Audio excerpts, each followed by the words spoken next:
And then 50 radiant damage. 50 radiant damage. And it hits him in the chest, and he falls off of his back heel, slams into the stairs of the pyramid, and rolls down to the sand below. He is dead. Oh, cool. Okay, that's my turn. Good Damn! job. Damn! He got that's knocked gonna- the fuck out. Sorry. That's going to bring us to Gyasi. Gyasi, you have Spirit Shroud. You are invisible. You are mighty. What do you do? That's you right there.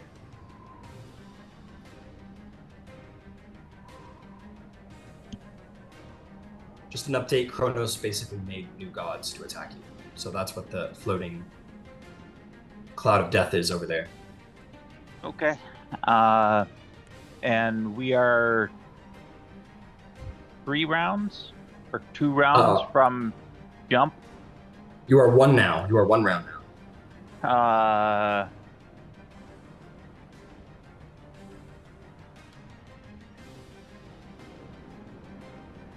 I'm actually gonna slide up to the archer. Okay. How far do you want to go? Full 40 feet. Okay. Just right.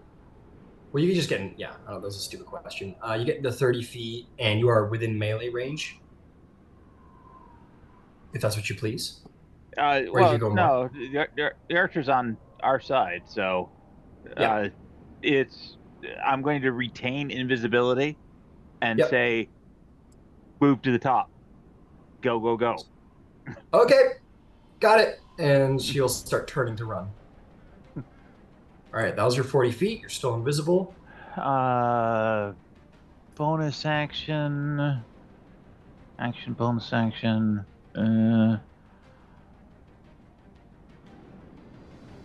Action, dodge.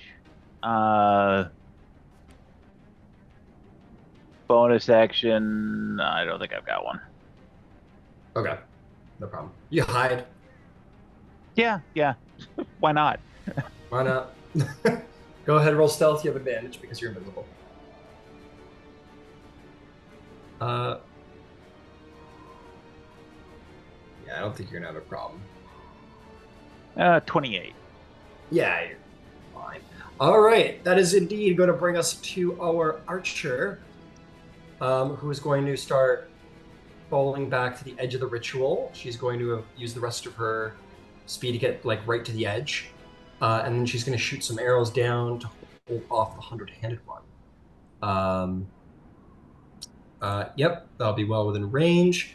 She will designate him as a hunter's mark. She goes, I've always wanted to see a Hecatonchon.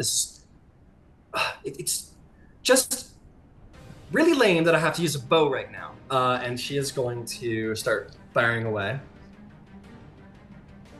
I don't think either of those are going to hit, unfortunately. Oh, no, she's got a pretty good... Oh, no, that's not going to... Oh, maybe. Nope, that's not going to hit. And no, they're not going to hit. She's just like, they're just so legendary and mythical, and I've always wanted to document them. I can't do it. And she just like fires over their heads accidentally. And that will be her turn. That brings us to Alicia. Alicia, look, you got a little stairs behind you, created courtesy of Hephaestus, who was gated in by Gyasi's mom. You're muted. Okay, excellent. So, to be clear, the next turn the gate opens up, correct? Yes. On your next turn, it will be ready to go. Okay, I'm gonna... Like, how much movement would it take to dash up the stairs? How far would I get? So let's see. You would go 5, 10, and then you would go another 10 feet up the stairs to here. And then if you dashed your 30 feet, you get another 15 to here, which would put you well within range on your next movement. And from there to there, so the gate would be 30 feet, correct? To get into the gate from there, 10 feet. Okay, I'll do that. I'll do that for now. I'll save my thing for next. I'll do that, and I'll just send a message over to Ouroboros or somebody saying, "Hey, hey, bird's about to fly." You, you can't see Ouroboros from here. Okay, well, I tell the next person I see, "Bird's about to fly." All right. Pyre's like, what does that mean? What do you mean about there's a bird that's gonna fly? What does that mean? It means, come on. Oh, why didn't you just say that? And then he turns around and starts moving up the pyramid. Is there a bonus action for you, Mike? Bonus action.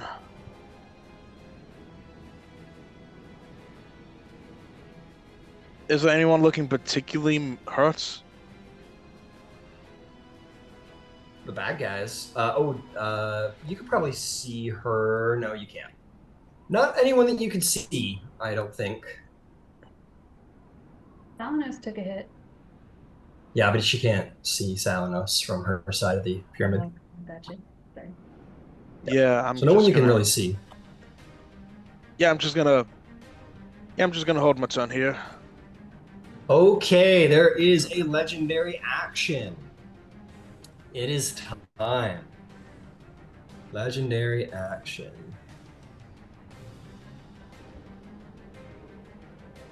The Scion of Wind is going to Mayon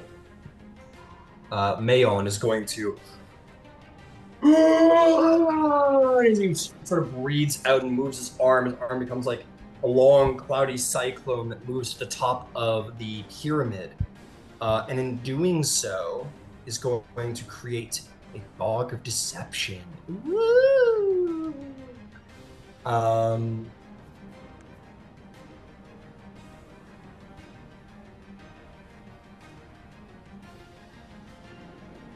Sure, let's make that happen. Why not? Okay.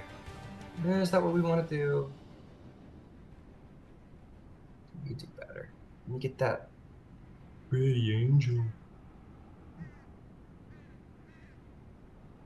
Nope, we're gonna have to just do the top of the mountain there.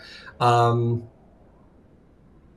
gonna need Gyasi, Navar, Alicia, and the Sphinx to roll wisdom saving throws against charm.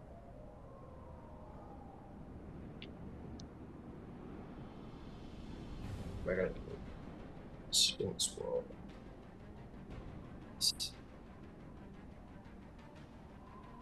PCs have advantage. I'm gonna use luck.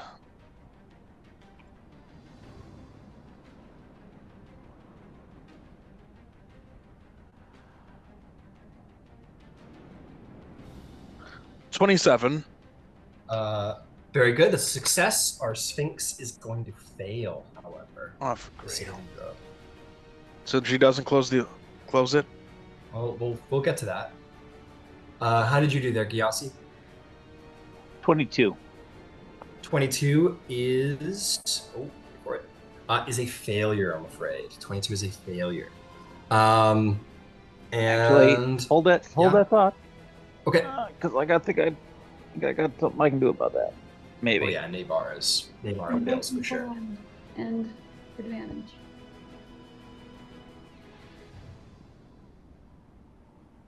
How about a 28? A 28 will succeed, that's for sure. Thank you, Thalia. Thank you, Thalia. The Sphinx did not have advantage, correct? The Sphinx did not have advantage. Has no means of advantage, unfortunately. Do we have anything that can help our Sphinx friend here? That won't help. It has advantage against magical effects. No, it doesn't help. And just to check the rest of the effects of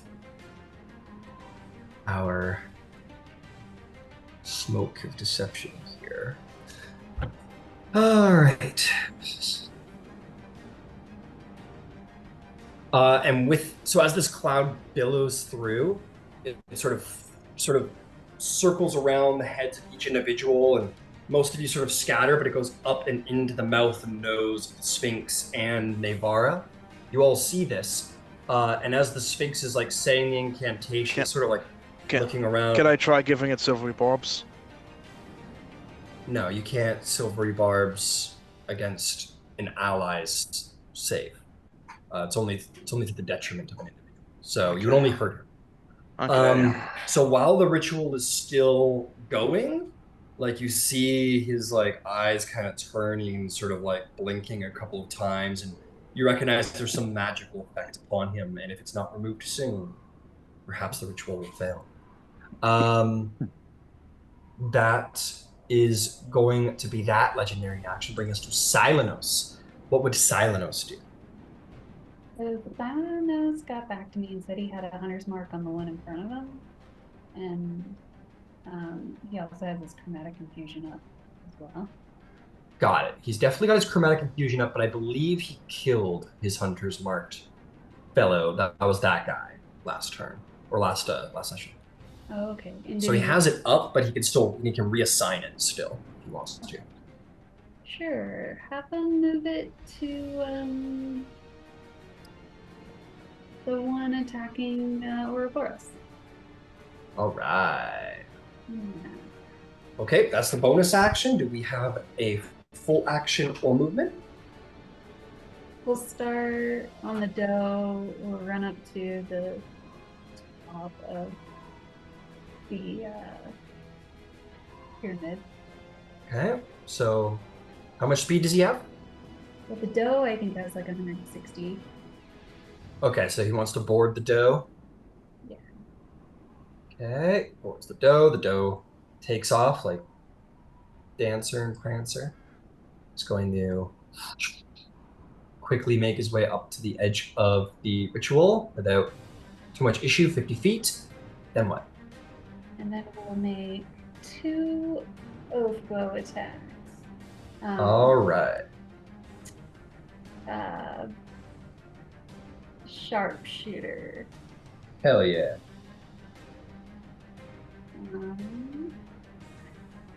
It's not rolling maybe beyond. Okay. I will have some more.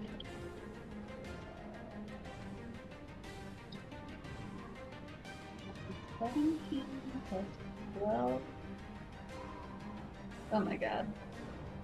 29 to hit. What was that? 29 to hit.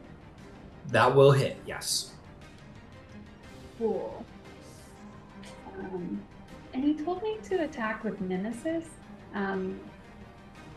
or as Nemesis, and Yep. then lets me do 2 times the weapon damage dice. Got it. Yep. I'm gonna head over to the sheet to help you out if you need it. I couldn't find that on the sheet, but that's what he told Alright. me. Okay, I'll work on it. It should be the name of the bow. No, Nemesis is something else. Nemesis. At the start of each of your turns, you may designate a single creature, blah, blah, blah.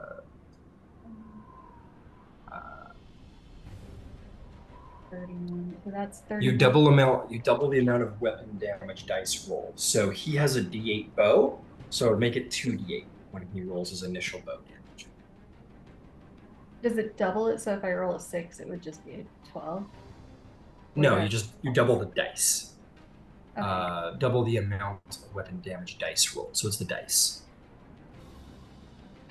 So he should have a D6 for Hunter's Mark, 2D8 for his bow, and his chromatic infusion dice, whatever that is. 16, 4, 17, 27, it's 38 damage.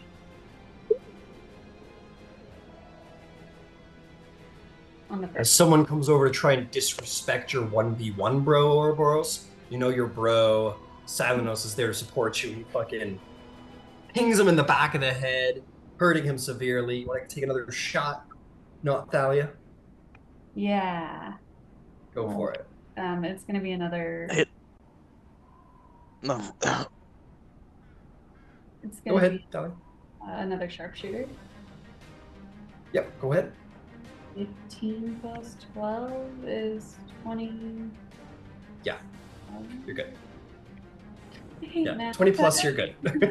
Okay. These guys are these are naked giants. They're not too hard to hit. Oh, terrible, terrible damage rolls though, and I think I can re-roll because he's got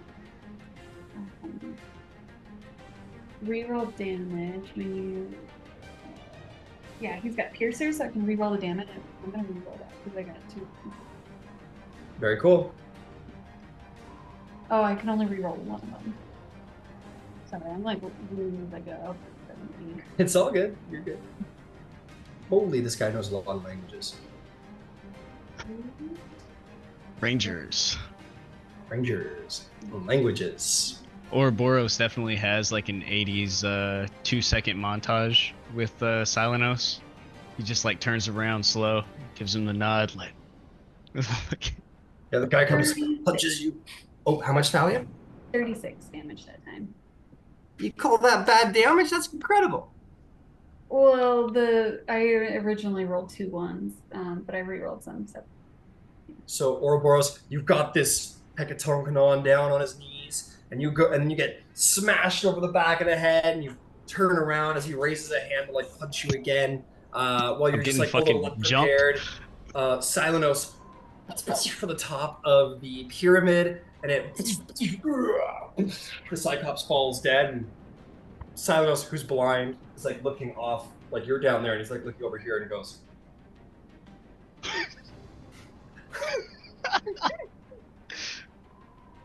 I definitely, give him one of these. Yeah, you give him the. No, I'm kidding. No one shoots that precisely. He doesn't know exactly where he's going. But but yeah, he takes down that Cyclops for you. Is there anything else from Silenos, Thalia? Nope, that's action, bonus action, movement. All right. Scion of Wind, Maenon, is going to fly forward on a legendary action. Half of his movement.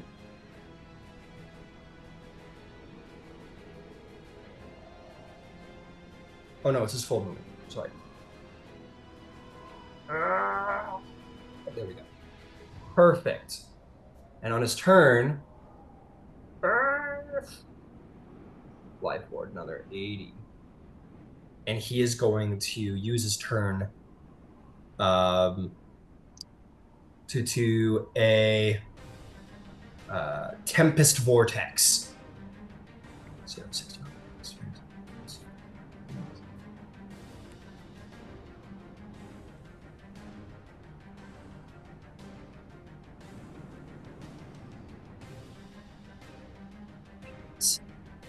Let's get all these people off the mountain.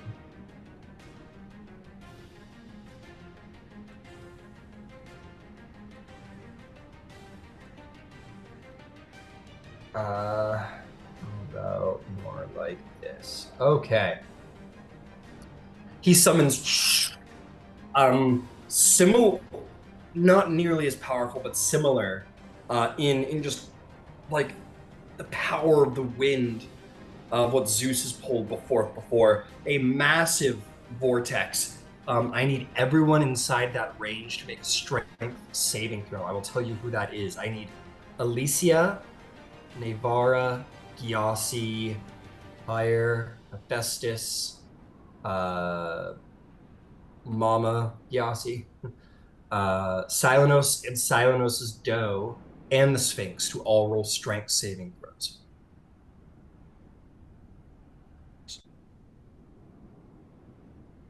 You're good, Thalia. You're just barely out of range.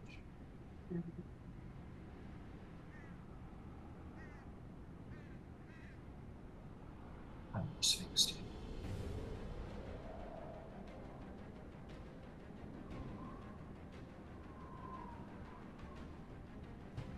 Is this a spell? Oh, never mind. This is not a spell, but this is a magical effect. Okay. The Sphinx just barely rolled well enough, which is good. Nevarra did not.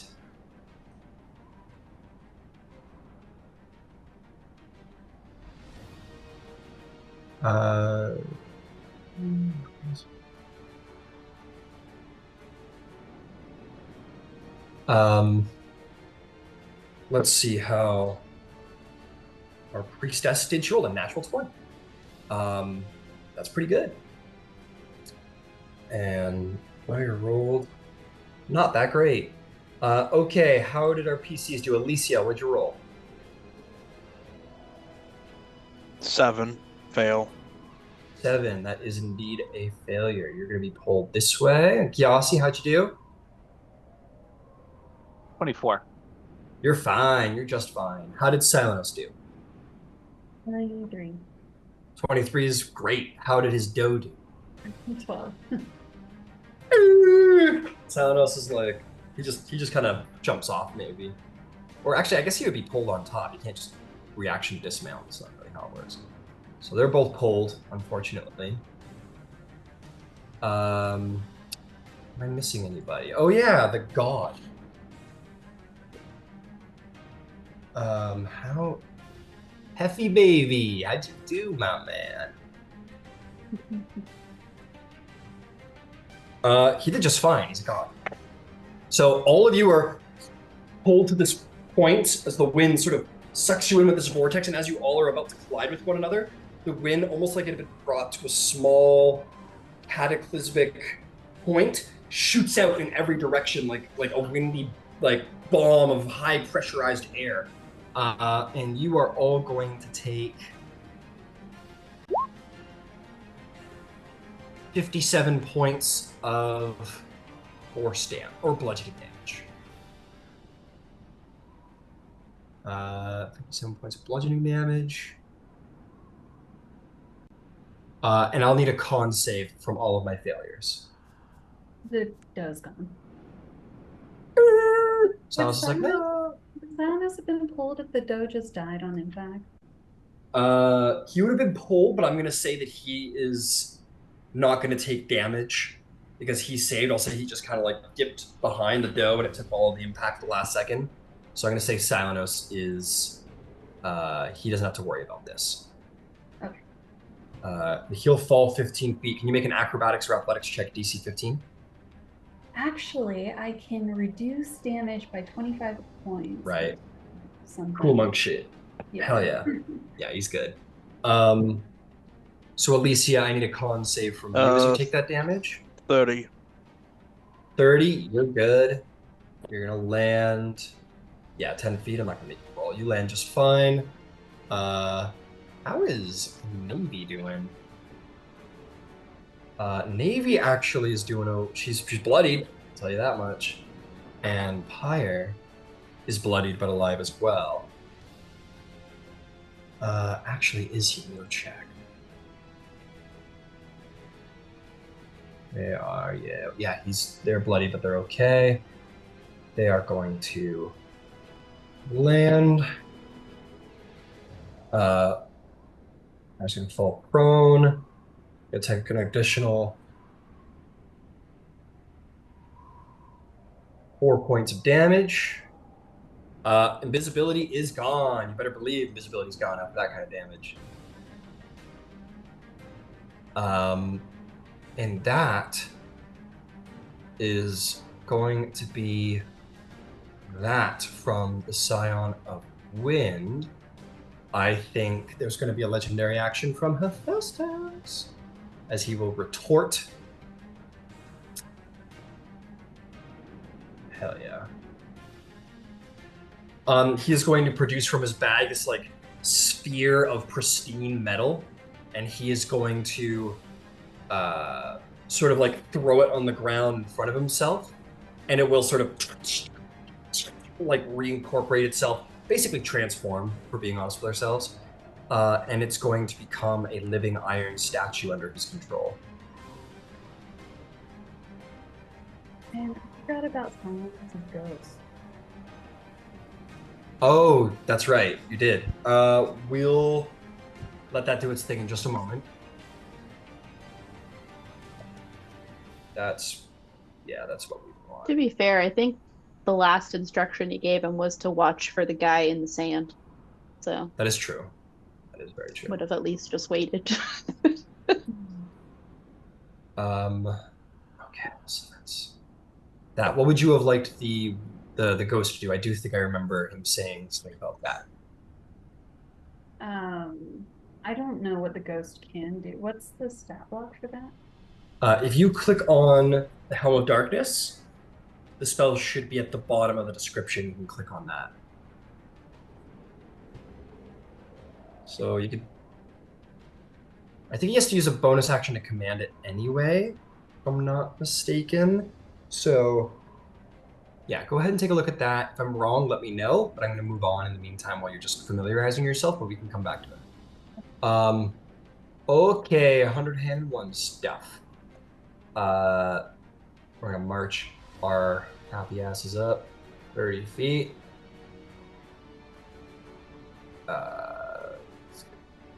5, 10 more feet. That's fine. Stand up. I'll deal with the other guys first before we deal with that.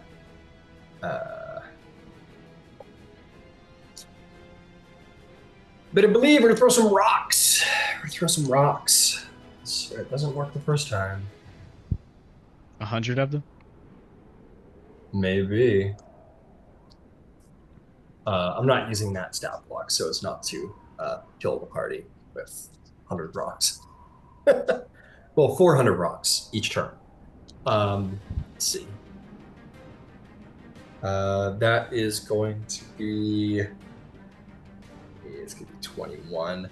That will hit Delhi again. Oh, right. He's sorry. There's one thing I gotta mention is Nevara and Delia are stunned. They have the stun condition from the air thing that happened. Anyway, moving on back. Gonna hit.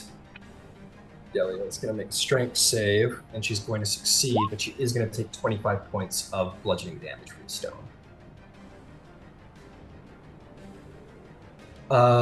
This one is already moved. What are we doing?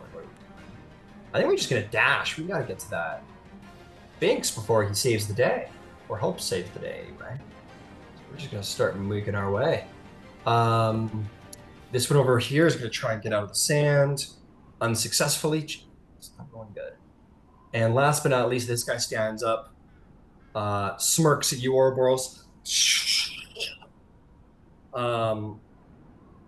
50 swords, and he's gonna start swinging. Oh, he'll take a little flank. Why not? Let's take a little flank. He'll happily take what is provided. I wish there was a parry mechanic in D&D. There is. It's called Sentinel.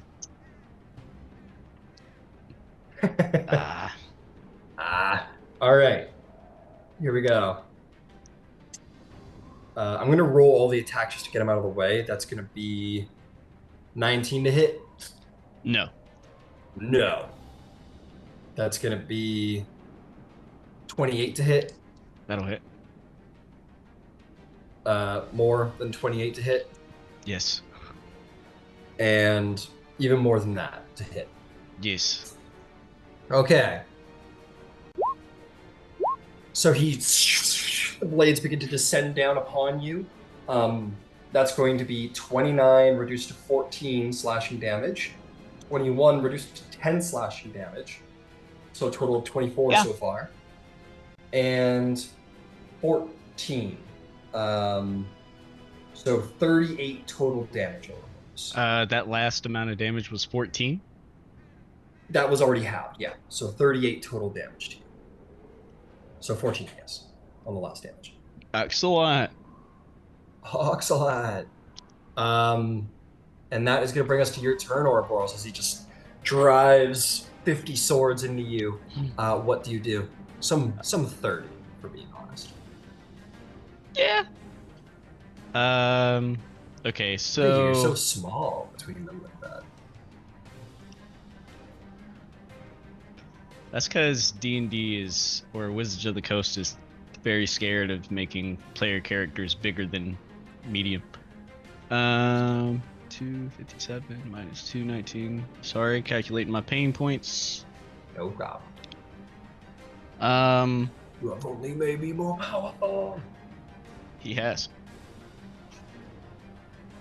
Okay. Do I know that the ritual is coming to a close? You look up, you see that it is coming towards a close. You see Leonis like running towards you. He looks like he has something planned.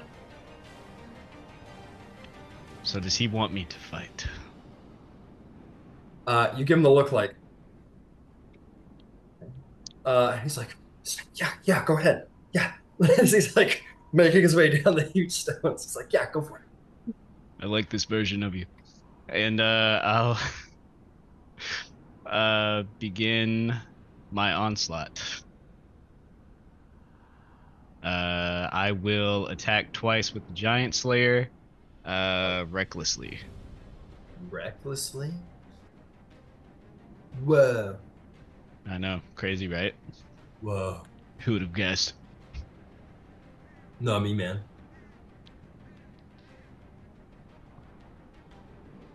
Whoa. I'm working on my Keanu Reeves whoa impression. You're breathtaking. Oh. Would a 20 hit? Yeah. You would? Okay. Yeah. Cool. Yeah. He's a 15 AC. He's a giant, naked giant. That's a tough break. I rolled a 3 and a 4, and due to what's it called? Indomitable Might or something like that. Yeah. If your strength check is less than your strength score, you can use that score in place of the total. Why are you making a strength check? Oh yeah, it wouldn't be. That's right. Then Talking in about that your case, attack roll? Yeah. So a 19 would have been my attack roll. That hits. Oh, 19, 20, 21. Yeah, a lot. Sorry. It hits. Okay. In that case, that'll be 25 plus 2d6.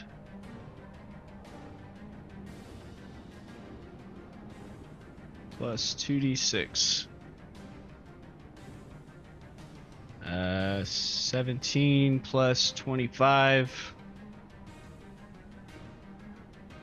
42 damage. All right. Okay. Ugh, it's bloody. Excellent.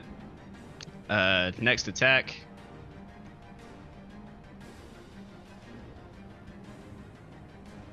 $29 to hit. 29 will hit. Excellent. That'll be 25 plus. I'll just roll 4d6. 25 plus 9. 34 damage on that one. All right. He's still up, but he's hurt. And then I'll look him in the eye. But then he'll get confused because there's so many eyes to look at. There's 50 heads, 100 eyes. Like, I don't know which one of you leads the others. But when I get back, I'm gonna punch you in your fucking mouth. Which one? Yeah, same. And they sort of like smirk at you as they. The answer is all of them. They seem to be enjoying the combat. I'll tell you what, Ouroboros, you're a very martial individual. Make me an insight check. You can use your strength modifier if you wish. Okay. Decent. I will use my strength modifier. That'll be...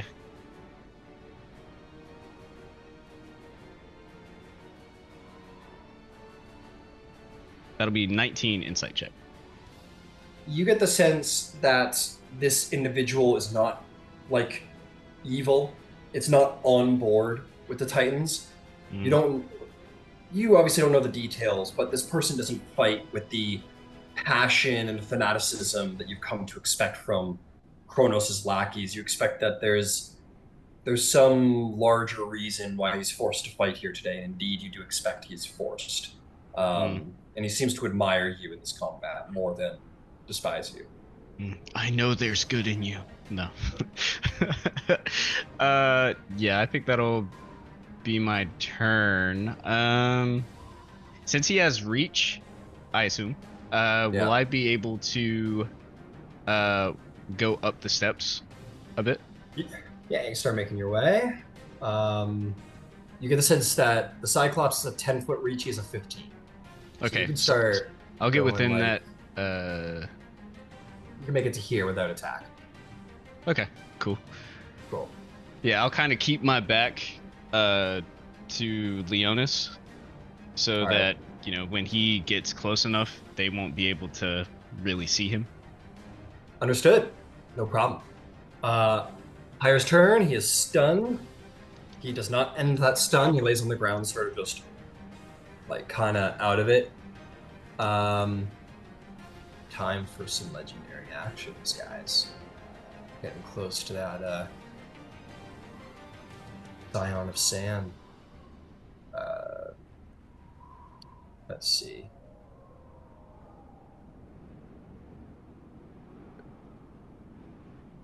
Okay, he is going to take the move action, start moving along the sand. At his full movement.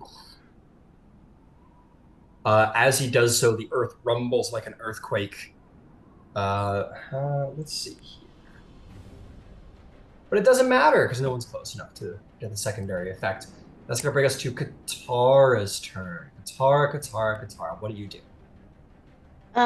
So to start off, I misread the telekinesis, so the person would have actually been restrained until now. So I don't know if you want to take away something from this turn for me. Let me know.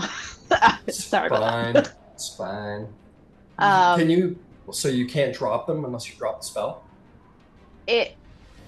So I didn't understand. So I was like, oh, I'll move them 30 feet, which I think actually technically I could have moved her 60 feet now that I think about it, because I doubled everything. But okay.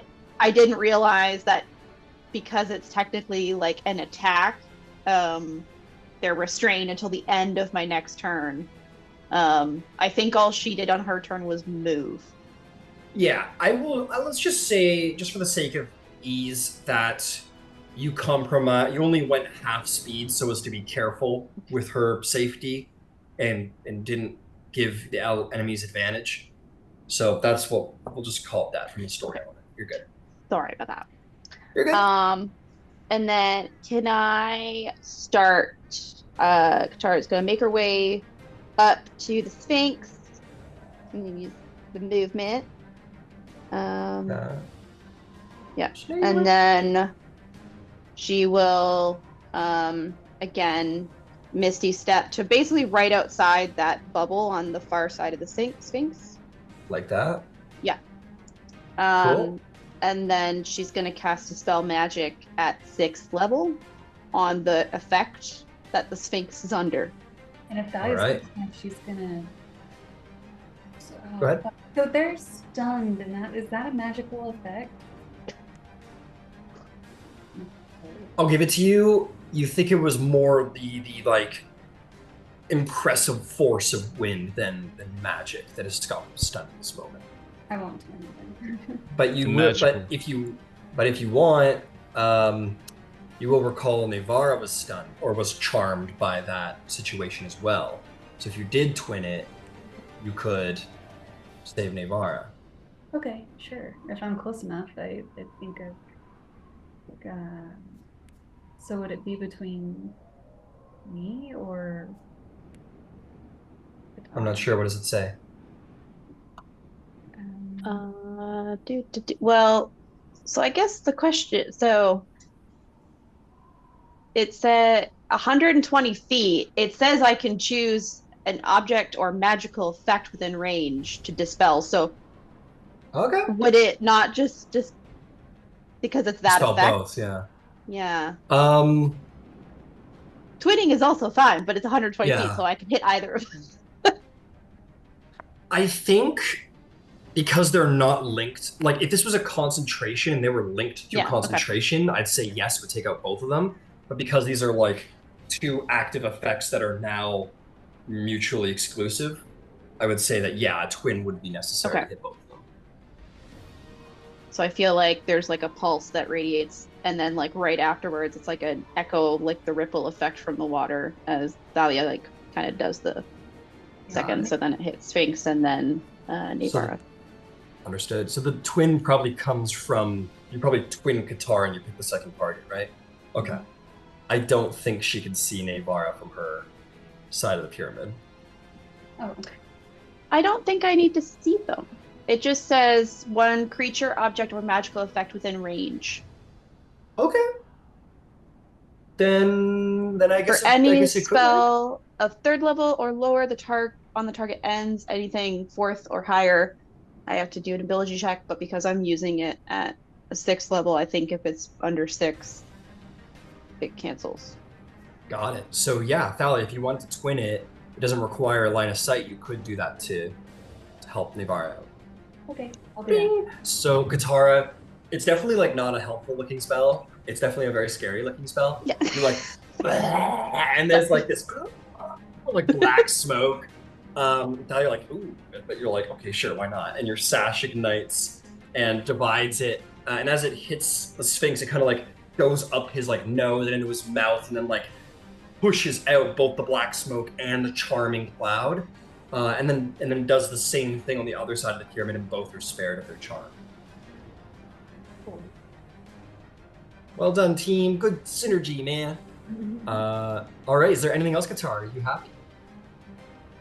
Nah, which is for the win. I like it. We're good. Which is for the win. There we go. Hell yeah. Okay, that is going to bring us to Alima, who is going to go, oh, this is my job. She's going to run over here, and she is going to put her hand on Nevarra, and I believe Lesser takes care of stun, if I'm not mistaken. It doesn't, no, it's only... No, it's greater, isn't it? I guess I'm going to roll to see if she's got a diamond on her. Yeah. All right. Let's see. So she doesn't, but she also just got wicked powerful because Gyasi's around. So she's just going to blow it, and she's going to, because they're damaged anyway, she's going to cast Heal, which will take care of it, as well as the hit points, if I'm not mistaken. I'm going to go double check that too. No, not healing potions, silly. It doesn't work. No, it's blindness, deafness, and any diseases. Oh, come on, man.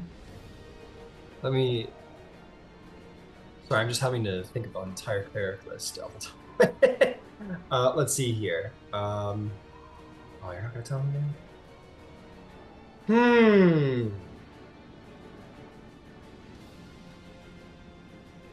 What spells?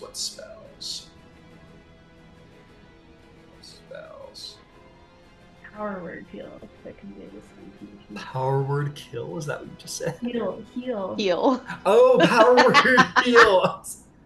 What? Yeah, just get rid of the problem. It's good. No, they can't. They can't be I heard what I heard. dead. I heard what I heard. Power word kill. I heard. It's over. She's dead. She's dead. She appealed to Power her word god. heal. That's every time you gain all hit points. She's already used gate. She can't do a power word heal. That's she just became super powerful thanks to Gyasi, but not that. But she's a cleric, right? Yeah, but she's already cast the 9th level spell to summon a god. She can't cast another 9th level. Oh, I see. We're not all Katara. I thought she had that. Oh man. Hey, Gyasi, are you present? I have something very fun. in mind. For him or for you? For both. But Okay, maybe this is what I'm thinking. Oh, come on! Where are you, Gyasi? I need you. Now we need another gate spell to summon Gyasi. Yeah. I was thinking the whatever Summoning you do gods, to appeal to your man. god. They're never where you want them. I'm trying to do like a divination, and I rolled bad on the 50 percentile dice or whatever it is, and the god Gyasi is not showing up. Let's see. Rat. Oh, and this is a fucking 2024 spell. Fuck. Okay, whatever. I'm gonna do it anyway because I know what Gyasi's gonna say. It would be a cool moment for him, but it's fine. She's going. This is so dumb. She's gonna cast Divine Intervention. Yeah. And she's gonna be like, "Honey, is it okay? Can you? I want to heal your friends. Is that okay?" And Gyasi's probably like, "Yeah, of course, Mom. Of course." And then she'll get her Divine Intervention, and both party members will be healed in stun condition. There's not much out there that takes care of the stun condition. No, there isn't. I think it's like Greater Restoration. Stun sucks. There's a handful of conditions that a DM can put on their players, and if he doesn't like you, stunned and restrained are probably. You want to know? You want to know what's the ultimate fuck you, paralyzed. guys? Exhaustion. Yeah. In this remember edition, Tomb of Annihilation, Thalia, with the exhaustions? Oh man, that was rough. Anyway, that's what she does with her turn. She kills them. She kills them. No, she heals them of stun. Comes back to power word kill. Not to be confused with power word kill. That is going to bring us to the Scion of Sand. Who? Oh, Gyasi, you missed it. You missed it, bud. Your mom cast Divine Intervention to heal your friends, and asked you if she could heal her friends. I assume you say your friends. I assume you say yes. Yeah. Okay. She goes, "Ring," and she calls forth the power of you, her god, and heals her friends, or your friends. Okay. Absolutely. Let's see. Absolutely. Okay, Big Mad and Chunky is going to start moving up the side of the pyramid. He's going to take 2 legendary actions to do it because that is a steep thing. He's going to confront Aphrodite, who's going, "Ooh, it's casting a spell." And he's going to go, "Roar." He's going to open up his jaw like the giant Transformers from the second movie, who like sucks up all the sand into his mouth. And starts like sucking all this air into his sandy form, and is going to use his ability Inhale. Luckily, it's going to be slightly thrown off because there's a fake god. These fake gods. You got to watch out for these fake gods. Real nasty. Okay, he's going to do something like that. Oh, you poor guys over there. Okay, Aphrodite's fake, so we don't need to worry about her. But we do need to worry about this little clump of fellows over here. I need Halima, Alicia, Silenos, Mevara, and Pyre to roll strength saving throws as they feel the sand itself begins to pull them towards the creature.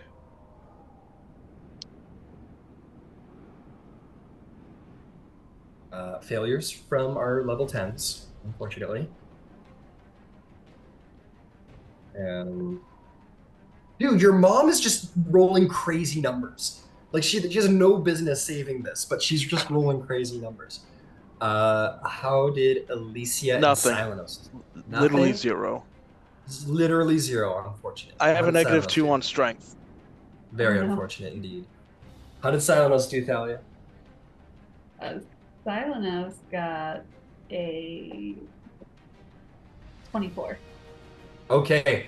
Silenos and Halima hold true, but Alicia and the 3 best friends go as they are pulled towards the creature and swallowed in its great maw. You are restrained inside of the Scion of Sand and are each going to take... Oh, no, we don't have to worry about that right now. Am I inside the jaw or in its belly? Both. It doesn't have a belly. This is made of... It's an elemental made of pure sand. So you are all sucked into its sandy form. Okay, I got something. My stupid strength saves. Okay. Oh, well, the good news is it can only hold 2 people at a time, so I'm just going to roll randomly for which one it doesn't take. Because it's going to take you, because you're a god, and you're more spooky than you're not god. So that's going to be... Nevara isn't pulled in. She is going to be left behind. Okay, each creature in the area is pulled in a trophy, force a sign, and be swallowed. So she gets pulled over here, but she doesn't get swallowed. She doesn't take any damage or get swallowed. It's only you and the demigod Pyre who get taken in.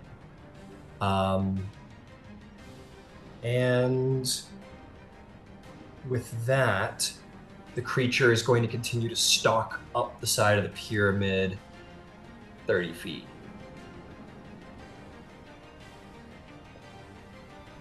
Okay, that is going to bring us to Leonis, who is going to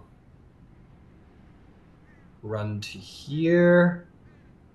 He's going to see you're sort of in dire straits. He is going to dash right up into quote-unquote melee. He's going to move to about here, being a little tactically careful. He's going to say, hey, Ouroboros, next chance you get, come here, come to me, come to Leonis. And he's going to give you a Bardic Inspiration. So you will have, I don't remember what I had them at. I'm going to say D8s. Or do you know, Thalia? Yeah, D8. Okay, good. I got it right. So you have a D8 Bardic Inspiration, Ouroboros, and he says, like, basically, like, hey, come here, come to me, come on. That's kind of what he starts saying. Ole, ole. I heard they do that in Spain.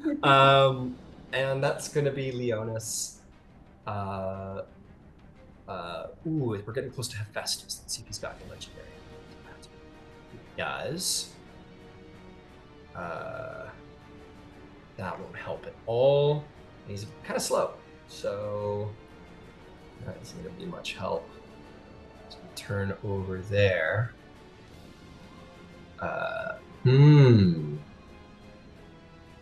Guess that's going to be that. So he can't do anything else.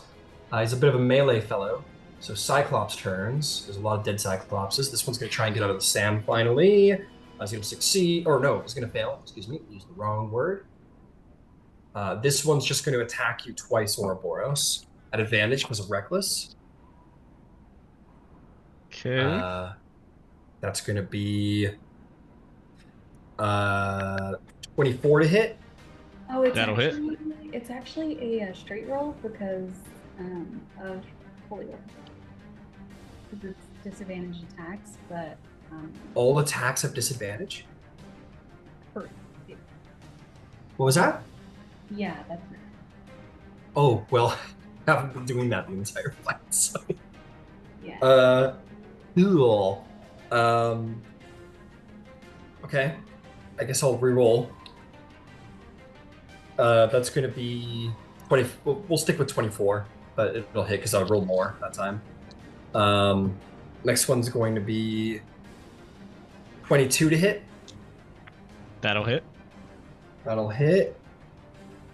You're going to take 24 and 24 bludgeoning damage. So they will be reduced and you'll total out at 24 bludgeoning damage from this guy's attacks. Nice. Cool. These guys are going to start charging up that. And make their way there. They have more than 30 feet, so that makes sense. Yeah, they should be going further. So on a dash action, they should get the full 60. As they start running up the side of the pyramid as fast as they can, because... Isn't it turn? It is. They have a 60-foot movement speed. I've been underdoing it when they got there. I got a little twisted in my brain. So they just start charging up as fast as they can as their numbers begin to dwindle. Thalia's like, man. She like looks back at you, Katara, almost like wanting permission to go fight them, but run. Fine. Fucking melee. And she's going to turn around and start running up that hill. She's gonna go 30 feet to here. Look down and be very disappointed. And that's gonna be her. Now Hephaestus, man. You gotta do something cool, dude. You're a god. Come on. Well, first off, his living statue is gonna go over to here.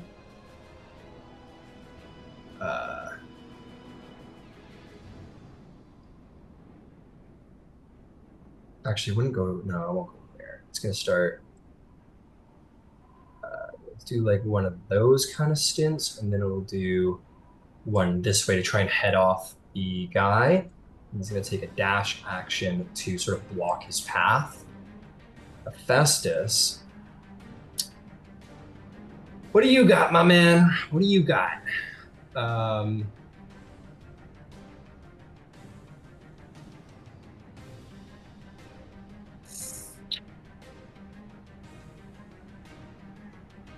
Damn, you can see.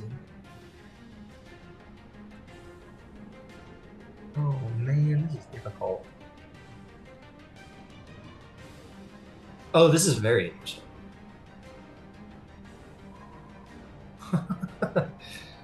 Okay, that's kind of interesting, but it makes sense for the god of craft. He's gonna go look up at the Scion of Sand, and he is going to once again special action cast Fabricate, and he is going to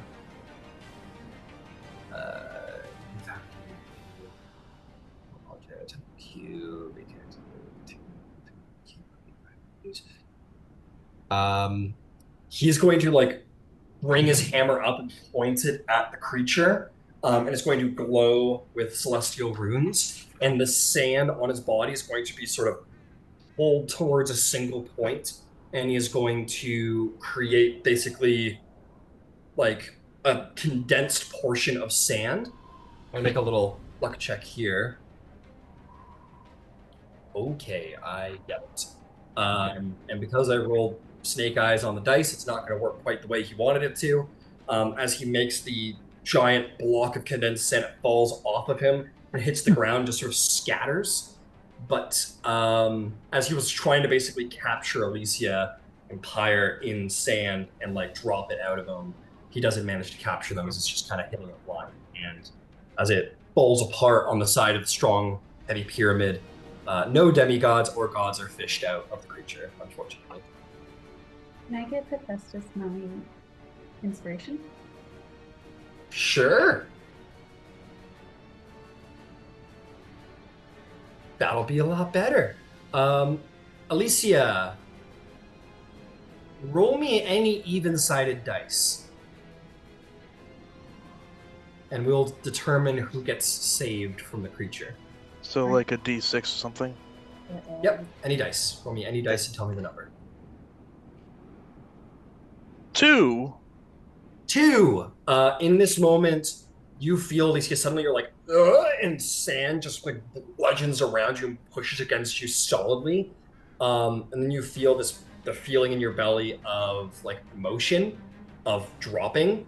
And then you find, and then the sand around you just sort of disintegrates, and you find yourself like laying on the side of the pyramid with a lot of sand in your mouth. But you are no longer swallowed, which is great. And Hephaestus goes, damn, I was aiming for Pyre. Won't give it away. But you are no longer swallowed, which is good stuff. And that's going to be Hephaestus' turn, bringing us to the Sphinx, who says, And with these final rites, present and past are brought together. The future is no more, and to be rewritten in the past, we open the void to connect our time to the last, and change and rewrite all that has become and all that will be. And as past and present merge together into a single being of time and light and ethereum, it sort of expands out into this bubble that you see as the past forms here, as present and past become one. This portal through time opens, and it's time to go. The portal is open. All it is a matter of taking you and all of your allies, getting the fuck out of here. Thalia. To be clear, it's okay to be defensive and wait and make sure everybody gets through. That's totally a fine tactic, because everyone does need to get through. Anyone left behind will indeed be left behind. So there's no obligation to go through on this round, though that is also going to assure your own safety. Yeah. And Pyre's still in the mouth of the... Yeah, Pyre's still swallowed inside of the sand monster.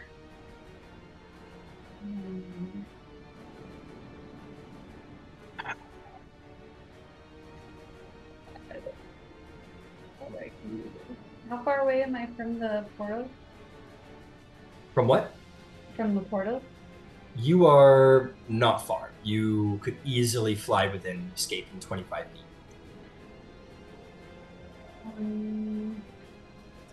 I don't have anything to help fly.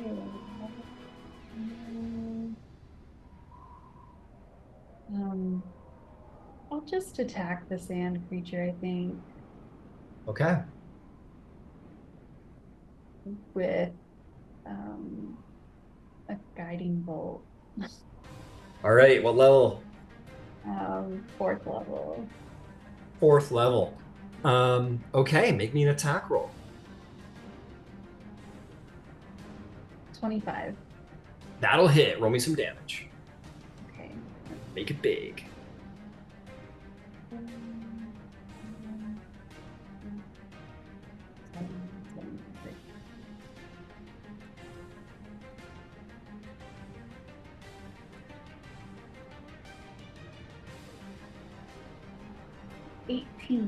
Plus 20 is 38. 38 damage is fantastic. As you hit it for 38 damage, it sort of begins to shine with the guiding bolt, and you see it also begins to sort of like its body is like moving upward, and the sand is like having a hard time containing whatever it's trying to crush within itself. You get the sense that if you deal enough damage, it might just spit out what it brought in.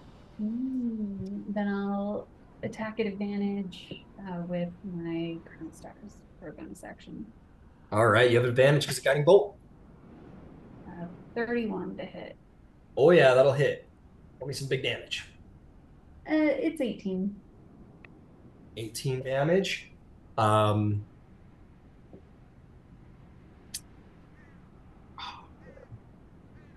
anything to put on that? Any last little sprinkle to put on that?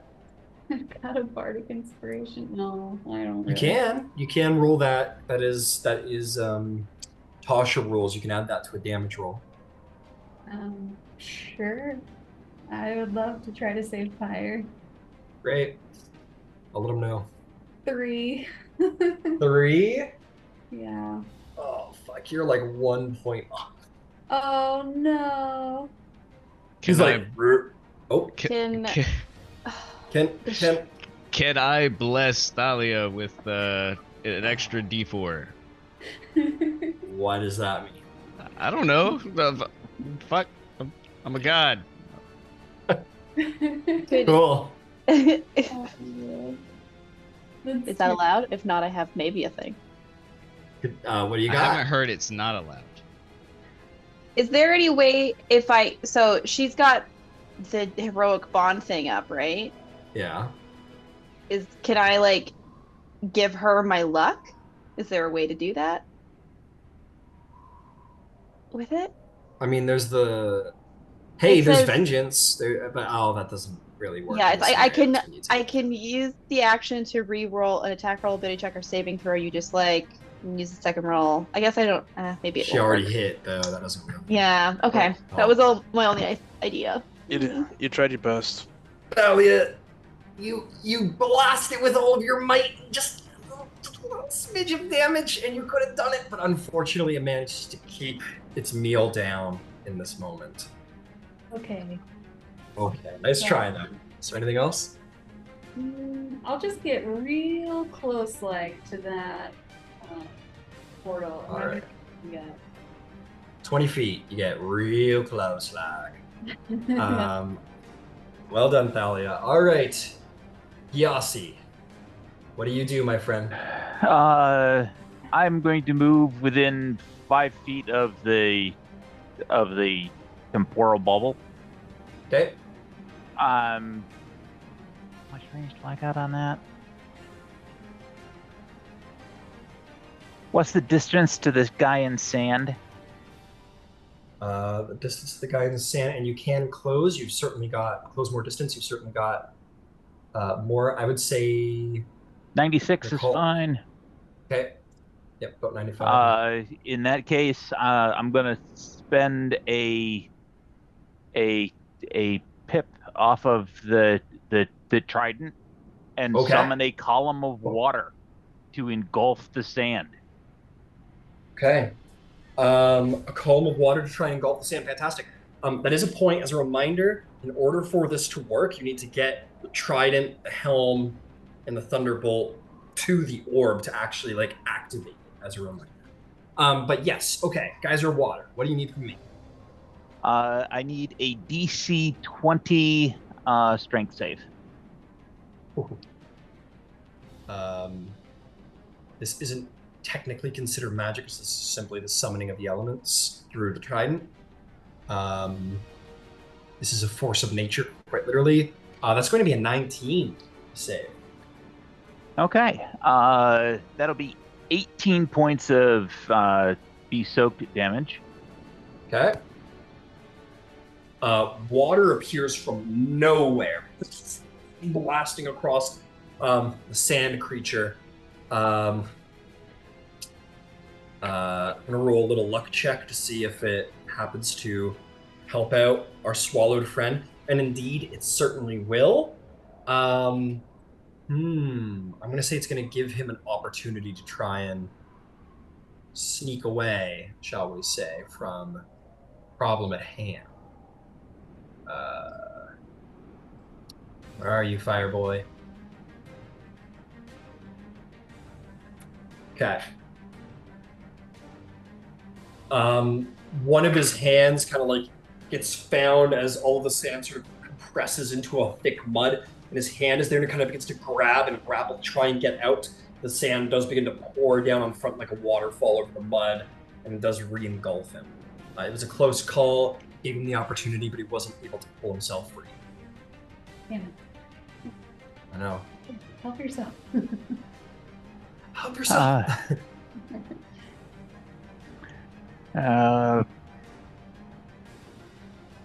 That's action. Bonus action, I've got one of the 3 pieces. I'm stepping into the bubble. Okay. Step into the bubble.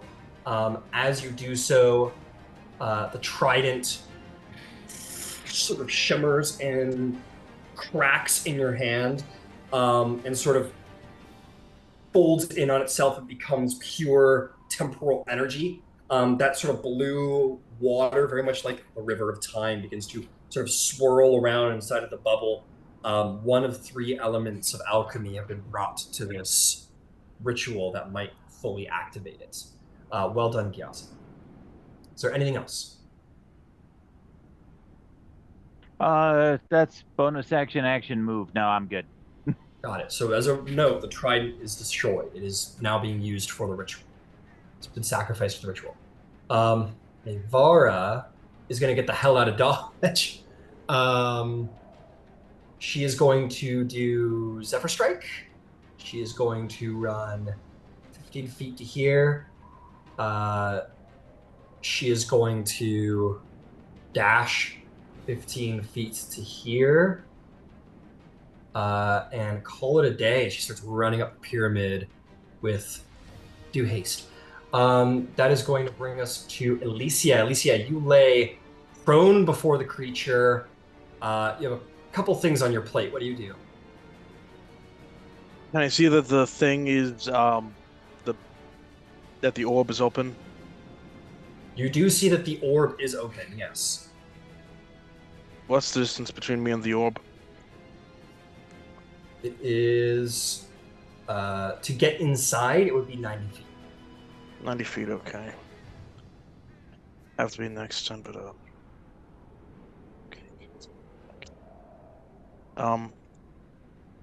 okay, I'm gonna have to get. Okay, I'm gonna look at my.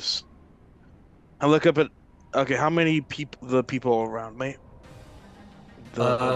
Mevara is running towards the bubble. She's but a mere 15 feet away to get into like touch range. You'll see Aphrodite shaking her hips and stuff underneath it. Okay. Hephaestus is nearby. These guys are a little up the top there, though. Okay, I look up at Pyrrha, correct? Who? The person in the mob. Pyre. Yeah. You can't see him though. He's in there. He's like inside his body. I look up at them and just sigh and think, we'll have to write a better future for them. And I'm going to cast 9th level shape change. Okay. What are you shape changing into? Adult silver dragon. All right. Oh God, why is it so small? Whoa, can I twin that? Can I twin a 9th level spell? I think if I have enough. That's costly. We still need to fight Kronos. Well, hang on. Primordials. Can you use sorcery points for 9th level spells? Because I believe the original rules you can only go up to 5th. Oh, you're probably right. Because I've never done it before. There's probably a reason for that. Yeah, I believe you can only use your sorcery points to influence up to 5th level spells, if I'm not mistaken. Oh, okay. Yeah. I don't remember that rule. I can go double check.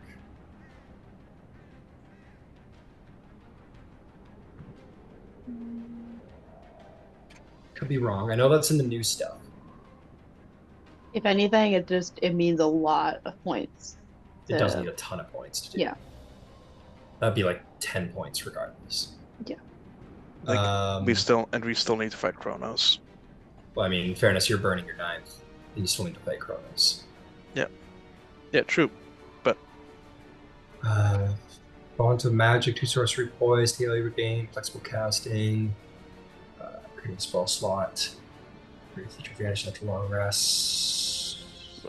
I mean, hold on. No, I'm mistaken. It doesn't actually specify. You can create a spell slot no higher than the 5th level. I don't think it says anything about being able to use sorcery points to influence above 5th level. Okay, so yeah, you could if you wanted. If you wanted to spend 10 sorcery points, you could. Quick thing, Ryan. 9. When we go through time, can we keep concentration on spells? You don't know. Sure. So.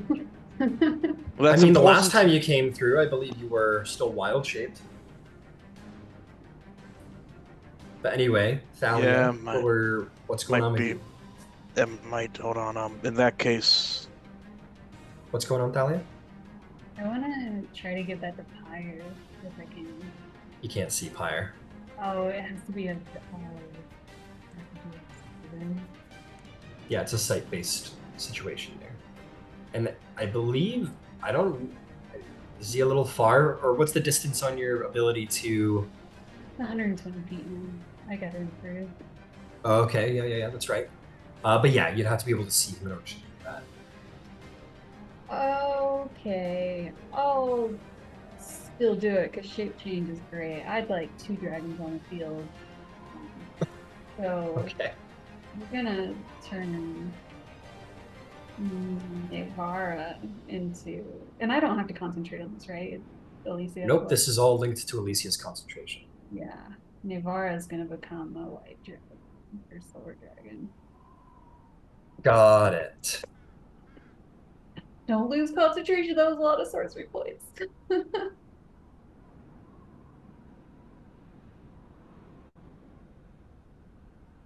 So 10 sorcery points. It was 9 sorcery points, but yeah, it's. Is it 9? I thought you get spend 1 addition. Oh no, yeah, sorry, I'm a little off in left field, I suppose. Okay. Boom. Suddenly, she is also an adult silver dragon. She kind of looks at herself. She goes, "Great, and that'll and Jesus, great magic, Thalia. Wow. Is there anything, Alicia? Do you want to stand up? Do you want to? You're muted. I'll stand up and get close to the orb at the top as close as I can. All right. So you have how much fly speed? You have 80 feet, right? 80 feet.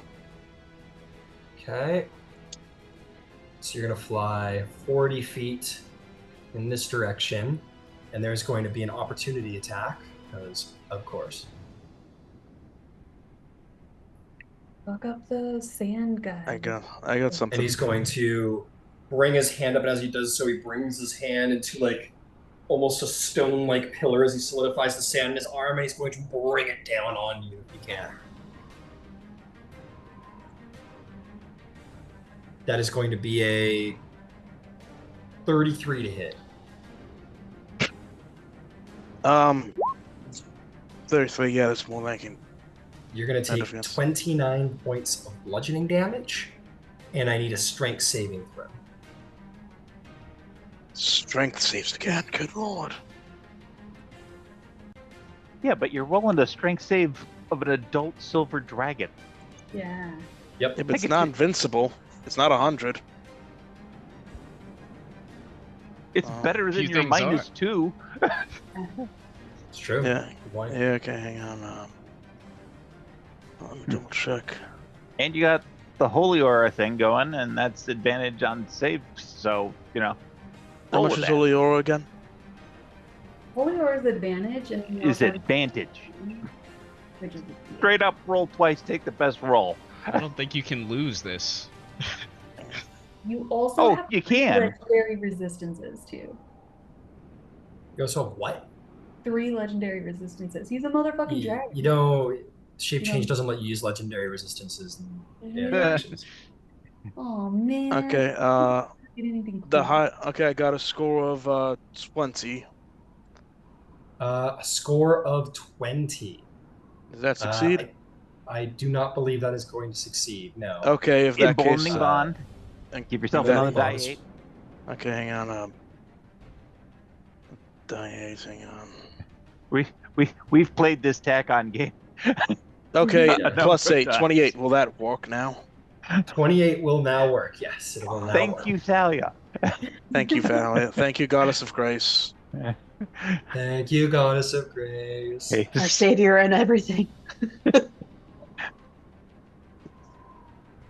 There's no love like the love you receive when you're the bot character.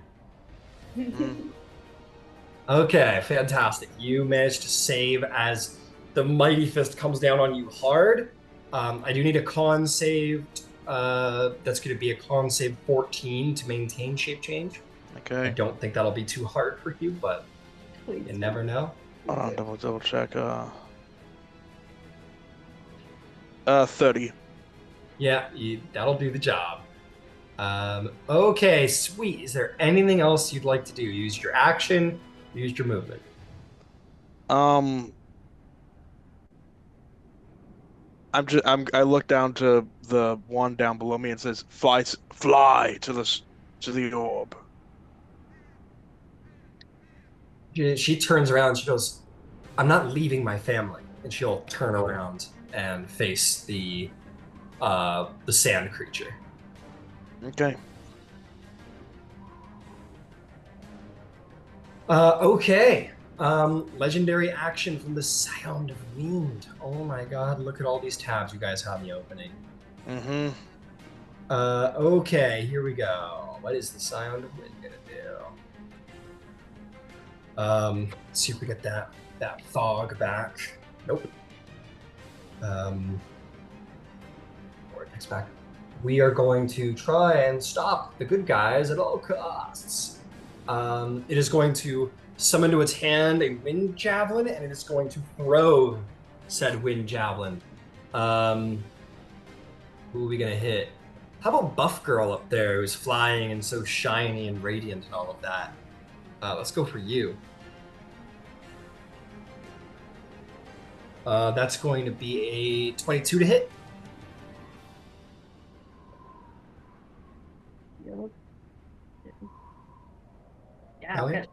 Yeah, I'm gonna shield that. Okay, you block it? Mm-hmm. Have you already used your reaction? I feel like there's been a lot of reactive stuff going on. Oh, yeah, it's a reaction to do the twin shape change. You're right. I'm sorry. It's all good. Make me a strength saving throw and take 40 points of thunder damage. 40.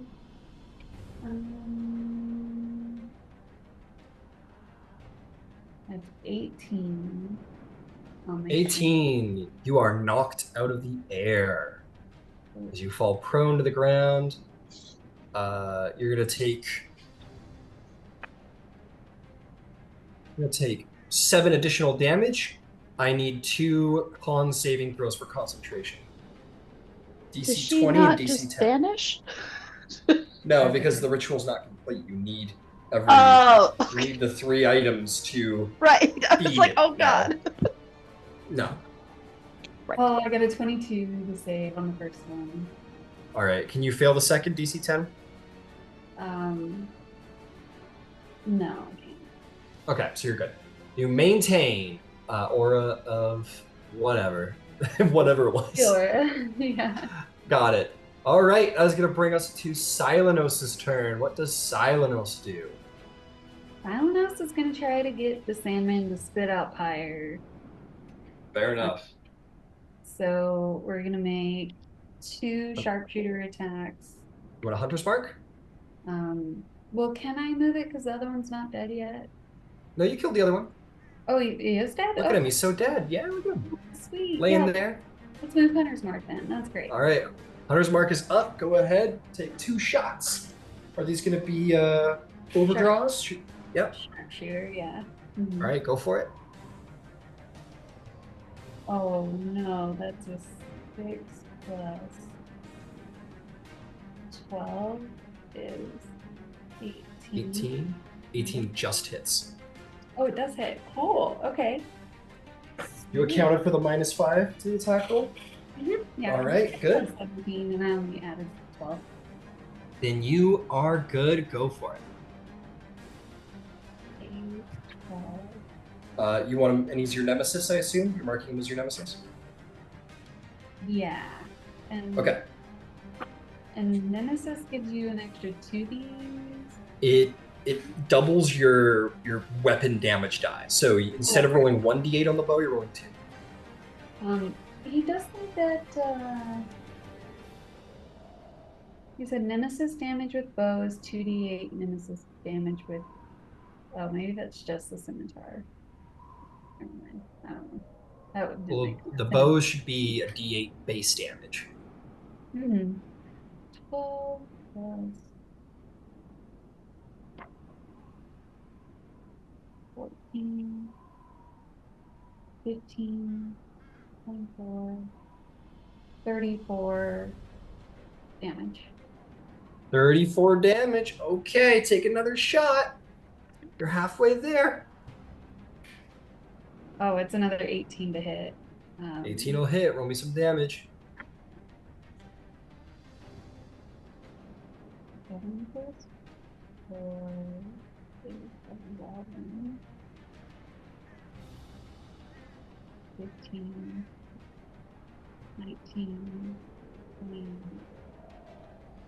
Oh, I think we're going to do it. 28 plus 9 is 37. 37 damage.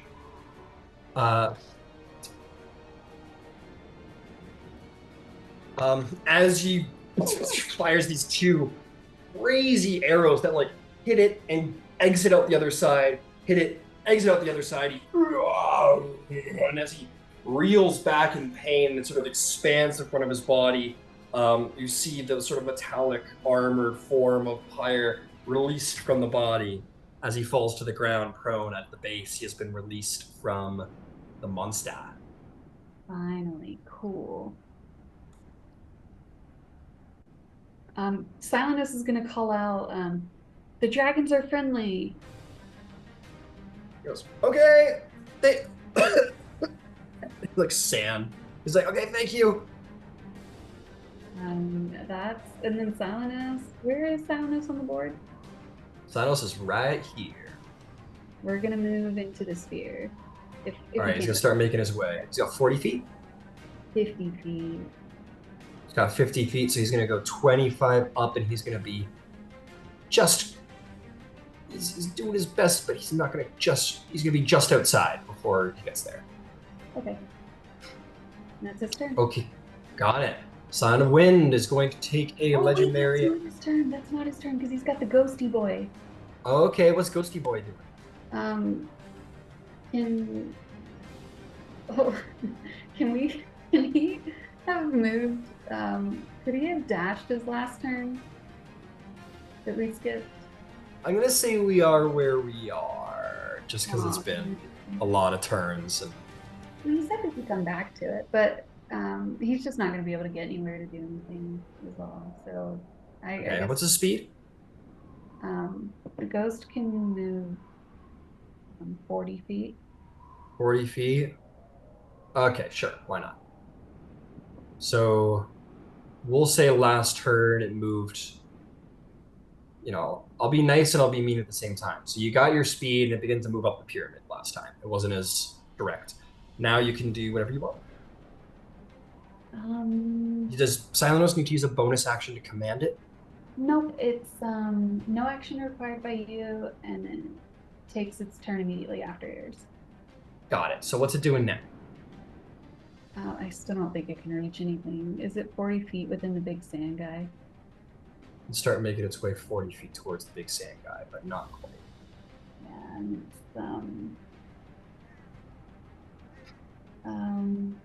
we'll dash. Sure. All right. Just so he's like right up there in his shit. Yeah.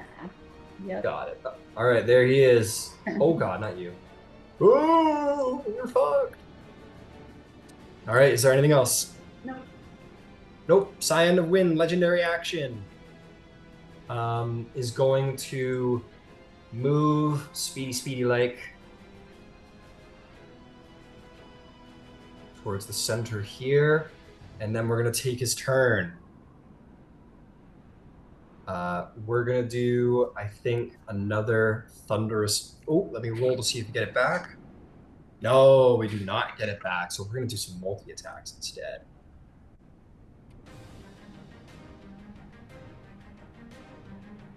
All right, who's in range? Who's in range? Who's in range? My man's got a big range. So we're gonna hit that. Let me see here. I gotta put him down for a second so I can figure out his radius. Okay. Okay, got it. It was 20 feet up in the air. So now we're going to use our actual speed and go right towards and up above the ritual.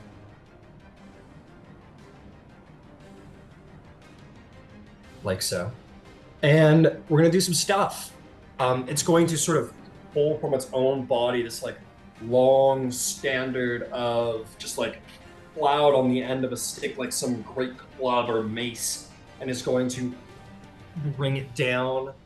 And who are we going to attack? How about you, Katara? We haven't done much. We haven't had much fun stuff happening to you yet.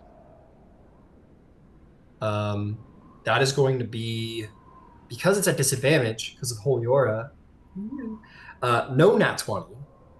And instead is going to be 26 to hit. Okay, that hits, but let's see if it hits a duplicate. Yeah. Now.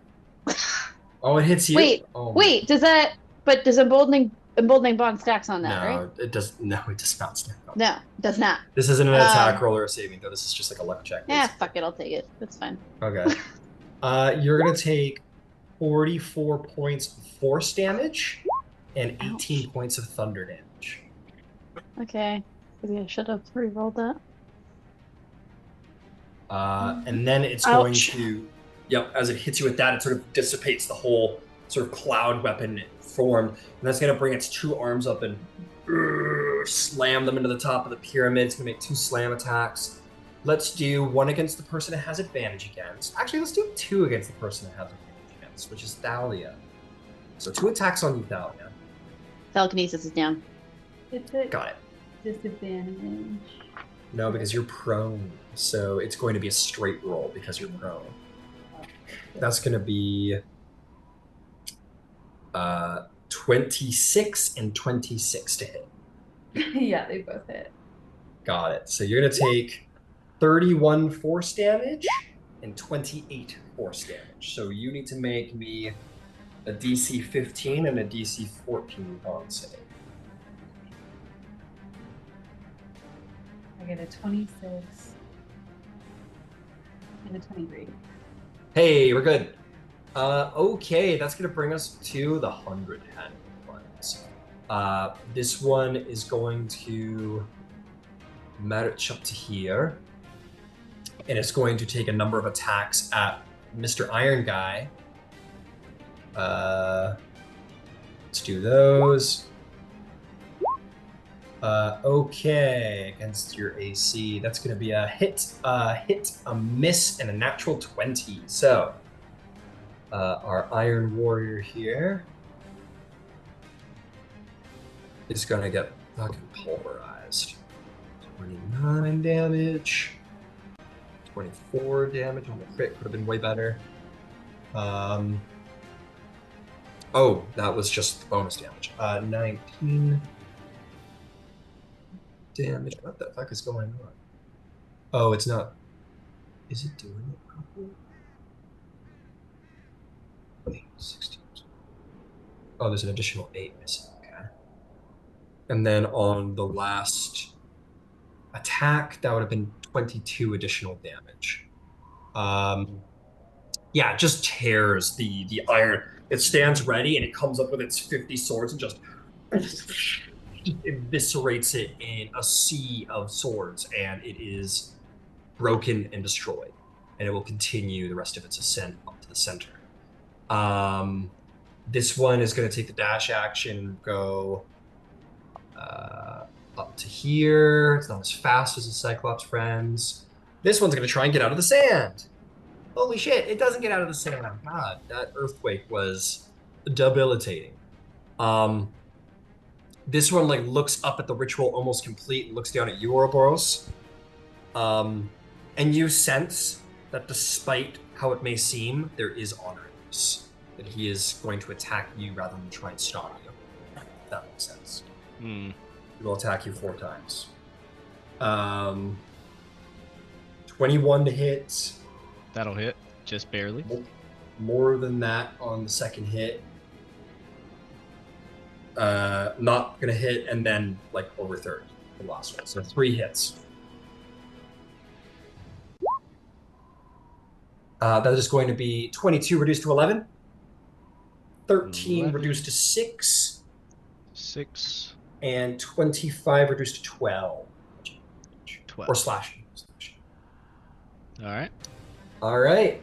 That's gonna bring us to you, Ouroboros. Remember, you were told to sort of back up towards Leonis when you got the chance. Mm-hmm. He'll look to the 100-handed one. He will say, "What is your name, warrior?" Oh, fuck me.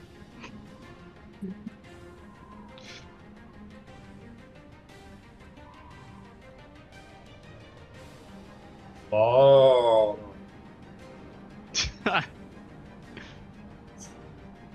Oh,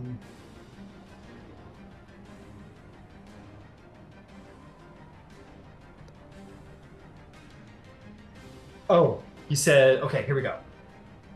He says, I am Kotus, the Furious One. Well, Kotus, the Furious One. We will meet again. One day. And then I take a step back and dap up Leonis. Because he dabs you up and he goes, okay, when it's my turn, we're going to do something real cool. And that's... Okay. The Cyclops goes to try to hit you on the opportunity. The first one well misses, and as the second one comes in to hit, the 100-handed one is going to use his reaction to deflect attack and parry the Cyclops' attack and slices his arm off. And the Cyclops goes, and he goes, he's mine, and like looks back. And lets you go. He uses his reaction to deflect the attack and attack you. It's being very political right now. That brings us to Pyre, who goes, okay, oh boy. Navarro goes, get on. He goes, okay, sure. And he is going to disengage, and he is going to move 5 feet here, and then jump on the back of a dragon. And that'll be his turn. Bee! I've always wanted to fly a dragon. That brings us to, it's going to bring us to the Scion of Sand, who is going to try and beat the fuck out of Navara as a dragon. That's a natural 20. Oh, man. Oh, man.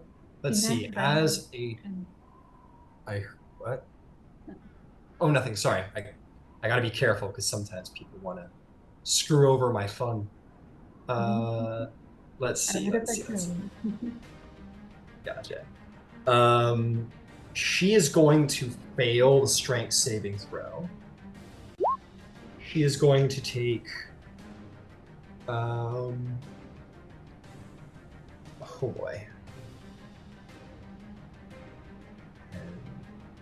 40. That's going to be... It's going to be 78 points of bludgeoning damage.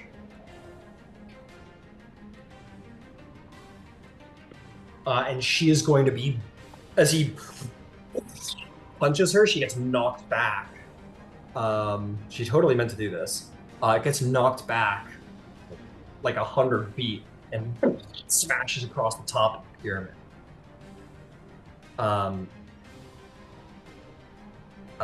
And will be prone. So that worked out. That is going to bring us to Halima. Wait, you forgot me. Oh, I forgot you, Katara. It's your turn. I'm so sorry. That's okay. Okay. Katara is going to use her movement and her and the bonus, like the Misty Step, to try to get within 60 feet of each of the big dudes. She doesn't know if it's possible, but she's going to try it. She's going to put herself in the middle of the two scions and hope that she can get within 60 feet of each of them.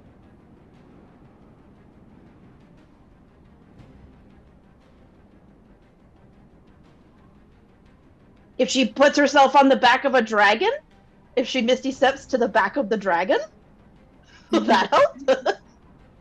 Let me do a little calculations here. You would need to get to that point to get to within that range. So you're gonna need to it's like here for 25. Oh no. You're just gonna be able to get there. Oh, you am I? Jump over this brick, you run around the side 25 feet, you wave to Thalia as she lays on the ground, pummeled, and you teleport 30 feet down to that point. Okay. And you... I would like, using the staff, I'd like to cast Banishment at 5th level on both of the Scions. Oh! Ow! Okay, let's give it a shot. Let's see how she goes. So they need to make a charisma 23 saving throw.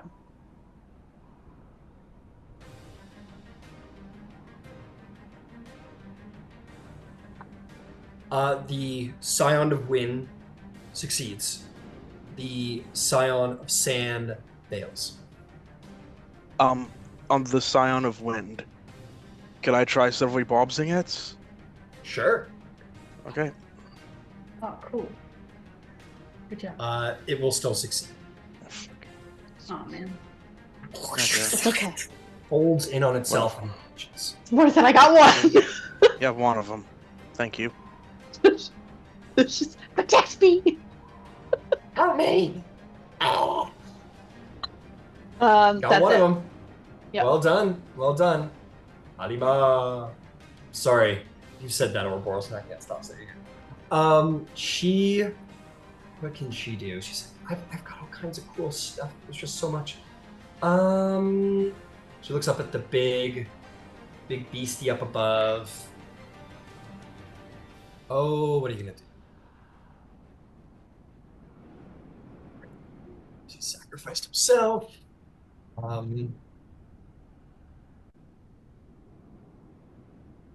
gotta go look at what crazy spells she's got in her pocket. Oh, Lord.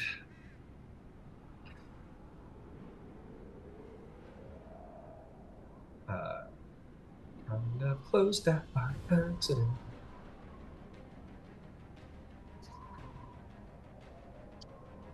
Okay, let's see here.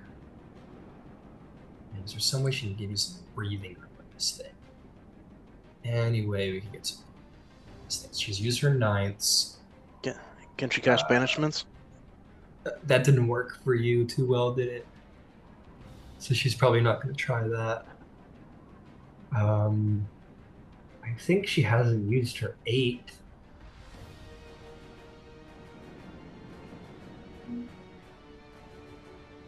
God,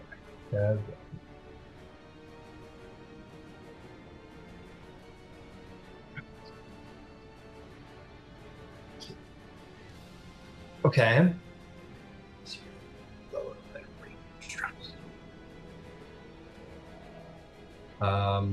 So I already work with. Sorry, just need a second. There's a lot to play here.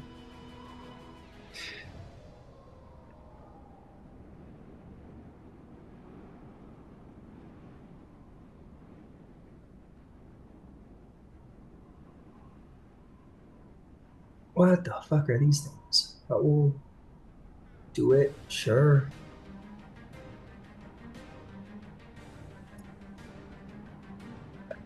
What would be helpful? Who needs to get higher?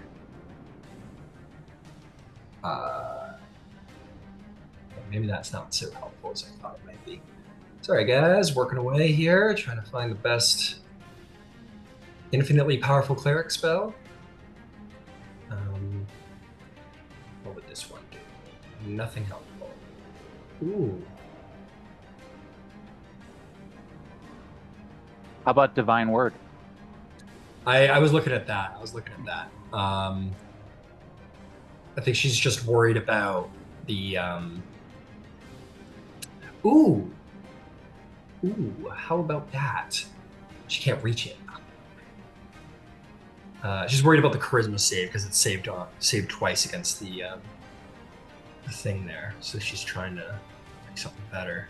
That's on the ground. Okay, I'm gonna go with my original plan just to move things a little along, and it will be helpful. She is going to. This is actually kind of cool. She is going to say.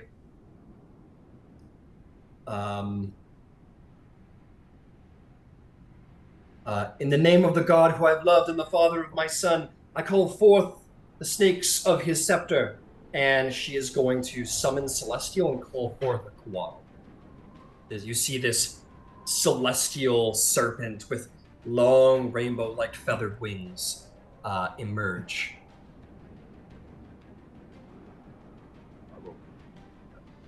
Okay. There we go.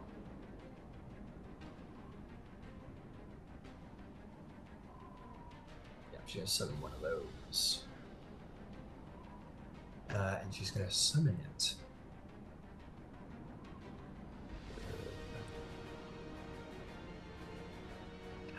Within 90 feet of herself. She'll have moved up first to get better range.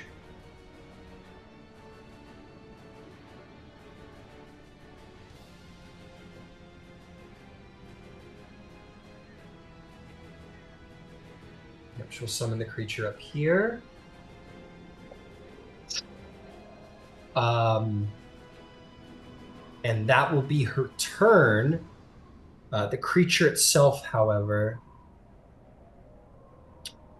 is a very defensive creature, apparently.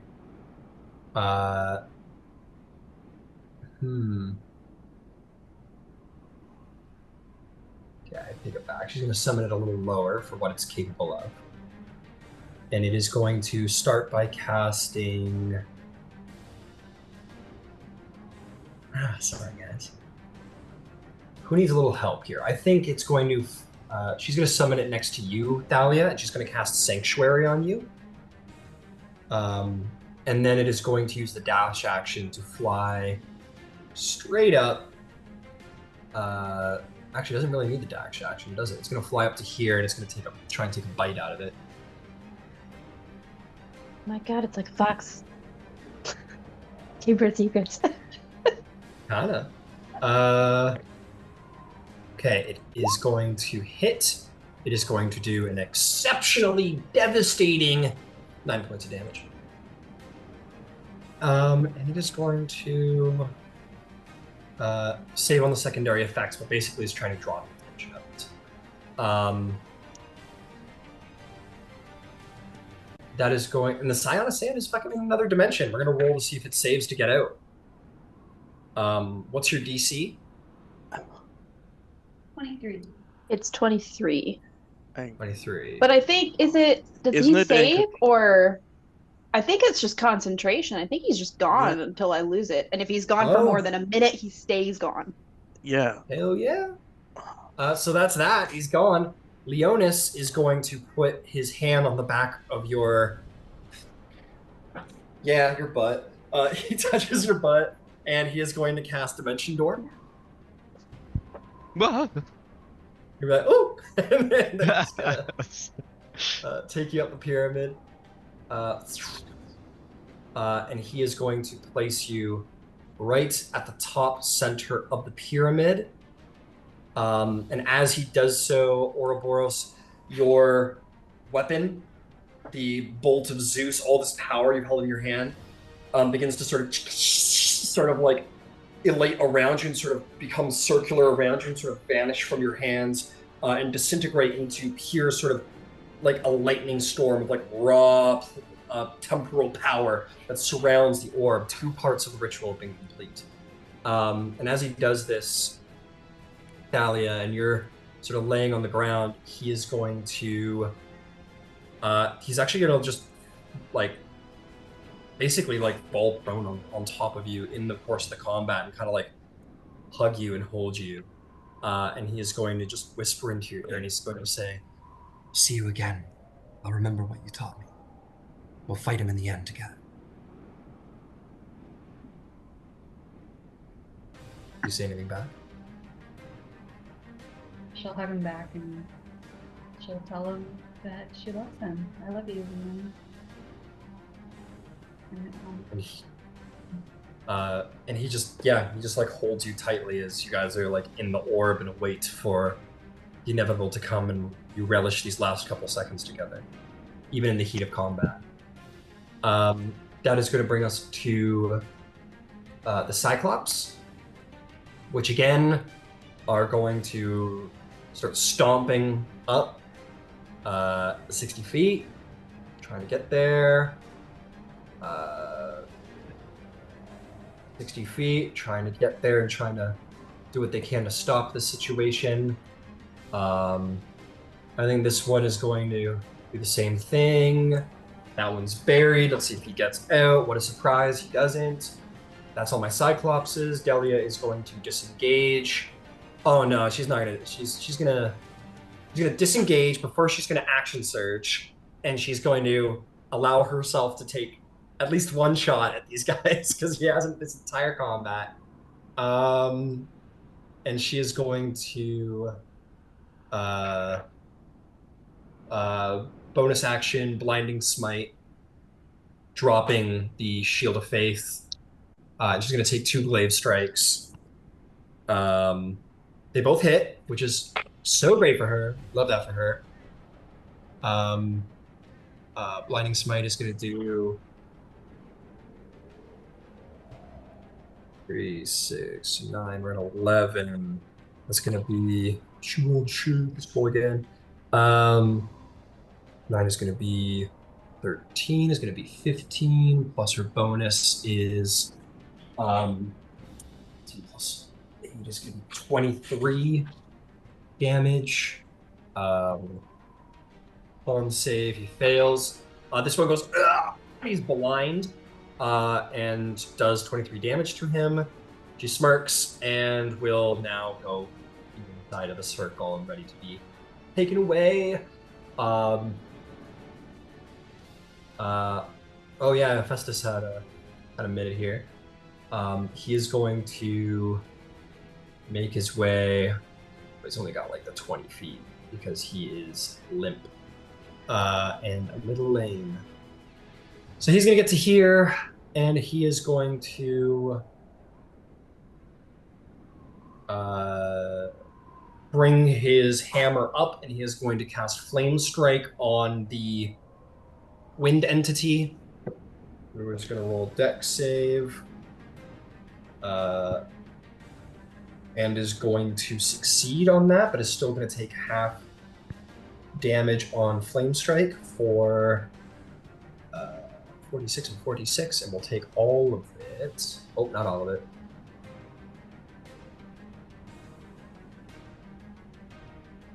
Take 16 reduced to 8. And 11 for 19 damage.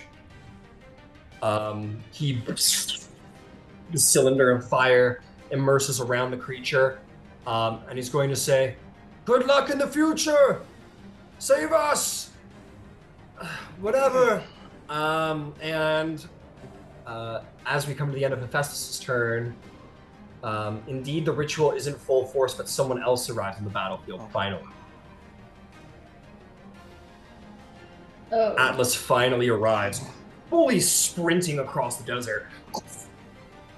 And he finally gets to here.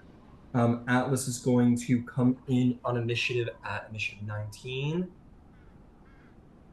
And he is going to be just behind all of our 22s over there.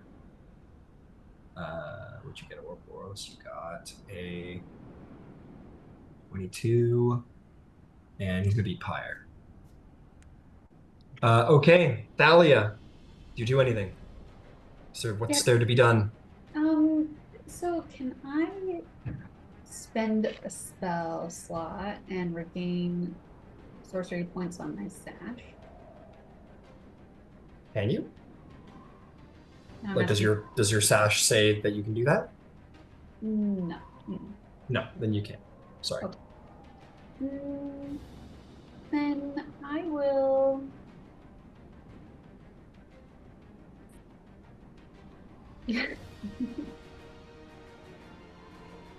I'm gonna chill touch Atlas if I can reach him.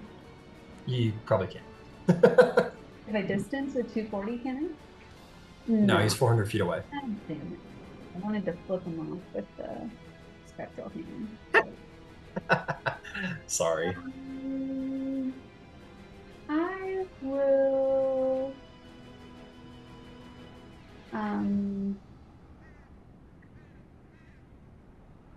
heal. Sure, maybe I'll heal some people. What Okay. yeah. How about, is anyone missing more than 70 hit points? Ouroboros is. Yeah. Katara is. Sweet. Okay. I will swing past heal on Ouroboros and myself. Okay. 70 hit points to either individual. Yeah. Okay. Is there anything else? Bonus action. No. No. Yeah. We'll just stay there. I'll hug Leonis a little tighter. Okay. Fantastic. Legendary action from the big man Atlas.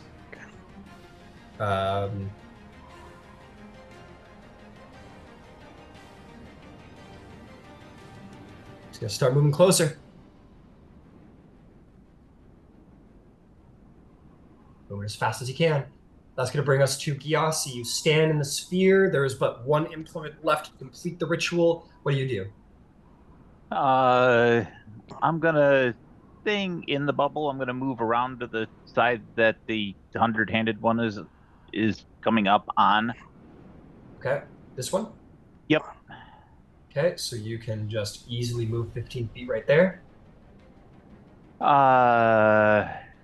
Action will be to cast Mirror Image. Okay. Mirror Image. And bonus action will be Dodge. I don't believe you can bonus action dodge as a rogue, but we can swap those two around, I think. Level is mirror image.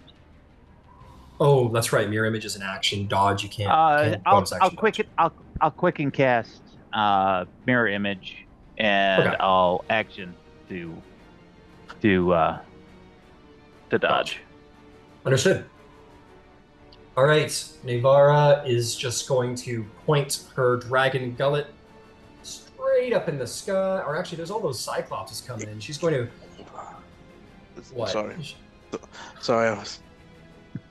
Okay. She's going to turn. She's going to point her gullet at these cyclopses coming in, and she is going to. Ooh, that's cool. She's going to point her head up at the flying thing, and she's going to shoot a paralyzing breath up at it and try and paralyze it, if that wasn't obvious. Let's see how that goes. Gotta roll. Oh, it's 50-50. Oh, it's got magical resistance. It's not quite 50-50.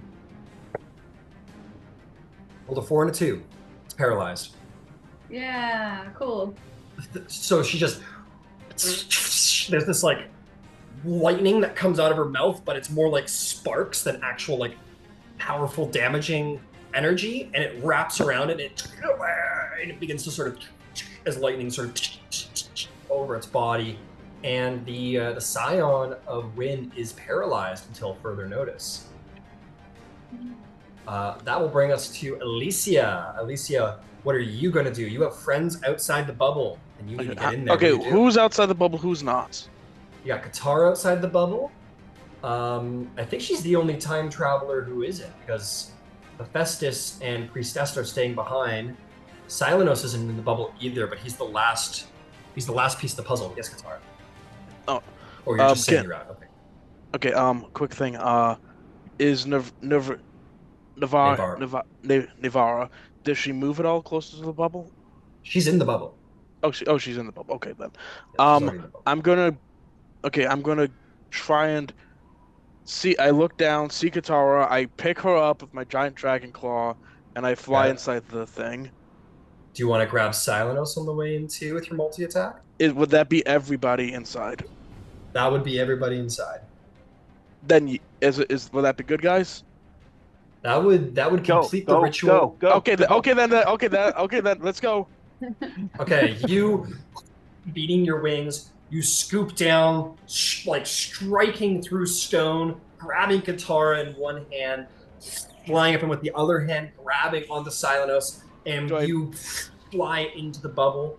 As this happens, Silenos' helmet rattles and shatters as temporal blackness files around inside, and all of the three alchemical components of time combine together to complete the ritual, empowering it enough to send you all away. You all look, perhaps, to these last moments of importance around you. Thalia, the last thing you hear is, "I love you," in your ear, and I'll see you again. Gyasi, you look to your mother, who just sort of smiles at you as she's, throwing magic around the field. She turns around and smiles at you, and she puts her hand on her heart and just sort of smiles at you with pride. Ouroboros, you look down to the 100-handed one, and he goes,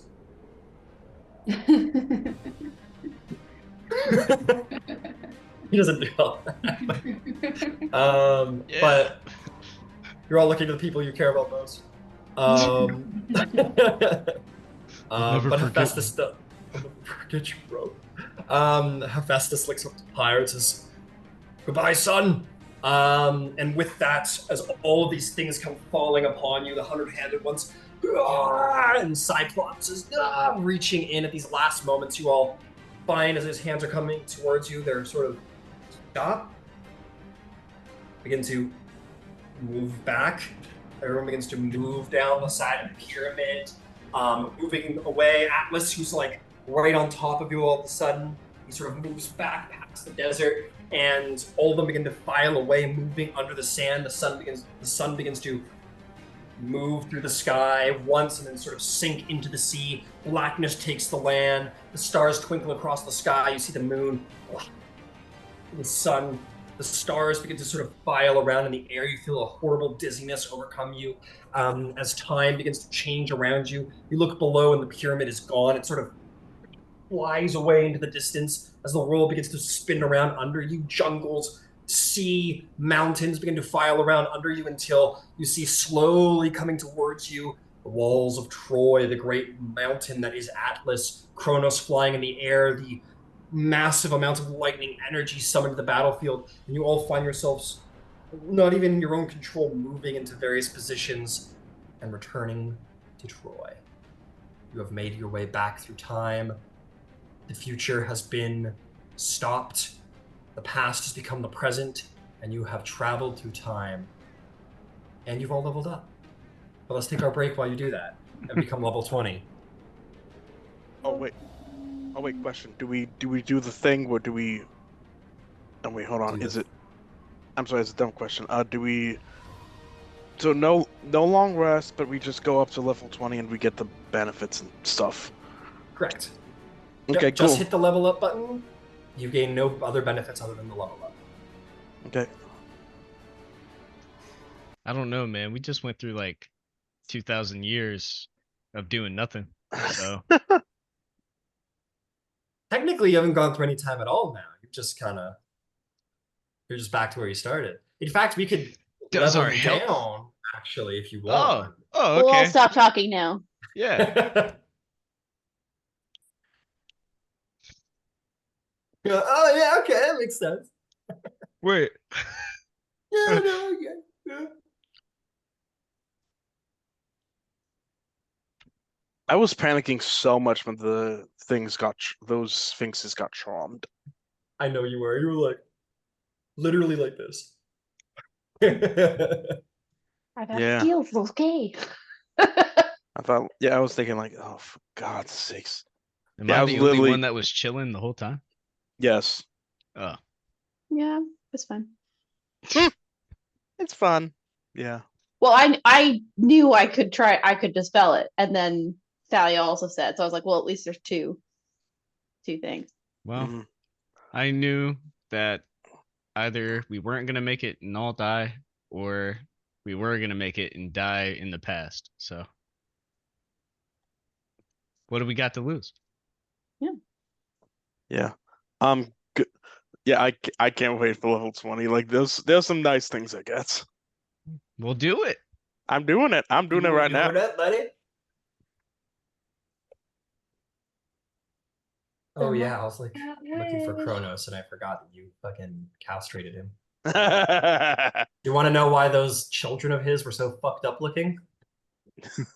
Yeah, that's why. He's only Oh. working with the one controller, one thing. I forgot. Mangle my metaphors here. Ryan, Yeah. I know we talked about me switching the one spell, my You can do it now. we're still good to do, it's the seventh one. The seventh. No, sixth level. You get to swap one spell a level up, so you're absolutely welcome to do that. Okay. And I believe that still applies to Mythic Arcanum as well. I think it does it, but I think when we chatted a while back, he thought you'd allow me. Yeah, sure. Okay. Yeah, absolutely. Go for it. It's fine. I could be wrong, of course. You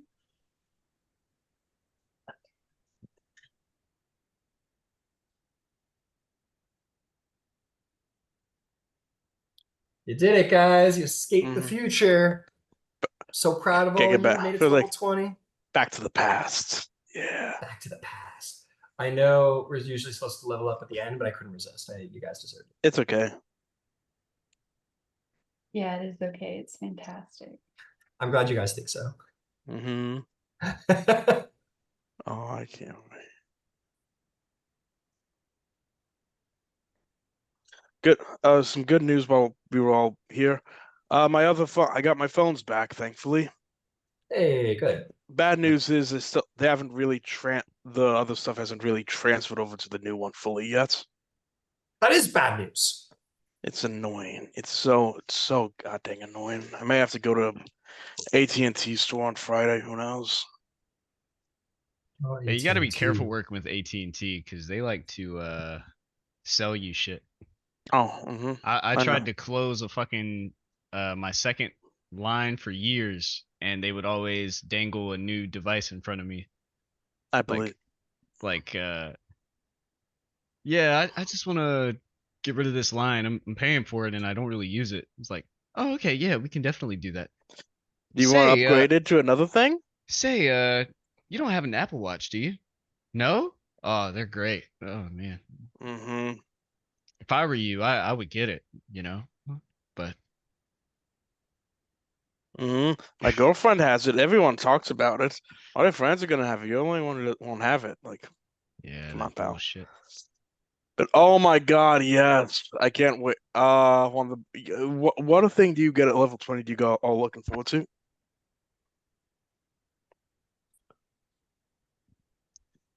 Because I got my thing. Dude, barbarians don't get. I mean, they get like 3 or 4 ability score increases at level 20, which is cool. Yeah. So, I get Archdruid at level 20. I can wild shape an unlimited number of times now. Normally, I can only do it twice a day before a long rest. Now I can do it like as many times as I want. And I just wish Kronos back in Tartarus. You could. Yeah, maybe. You very well could. But you could be. Doesn't mean he can't get out again. Ryan's an asshole when it comes to wish, though. Yeah. If you're listening, I love you to pieces, man. But yeah, every time I've seen someone use wish, it never goes. Yeah, DMs hates wish. I've used wish quite a bit in Ryan's game, the Feywild game to be exact, and I've always gotten my way. Oh, you did. Y'all just need to word your wishes better. Have to properly word it. Yeah. I wish. Don't. The thing with wish is don't struggle with it. Just follow the KISS principle, and it works out okay. Keep it simple, stupid. Yeah. I heard that. I want to show up and lock them away. That's first subtle cast. That'd be fun. Definitely possible. Quick question before I go lay down for a little bit for like 5 minutes. What should our strategy be? Should we all just body Kronos, or should Owen Boris and I split off to like keep Atlas away? No, let's all fuck up Kronos. Forget Atlas. like take down the one. Actually, if you're gonna wish something, Thalia, simply put, I wish Atlas was holding up the world pillar. Oh, Simple. that's a good one. Yeah. It's But something you gotta- that he is already pre-selected to do. It just puts him back in his place.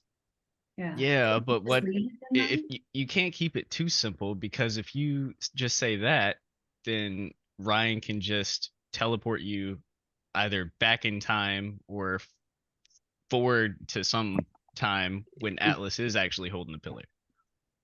Mhm. Like that's Or how creates it a whole new works. pillar.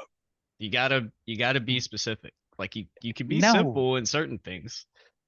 Just As soon as you're not simple, that's when Ryan could just say, "Oh, okay," just write it in. I would write out what I was gonna say during the wish if I were. Yeah, Yeah. that's probably a good idea. I wish Hercules is underneath the world pillar right now, right? Yeah.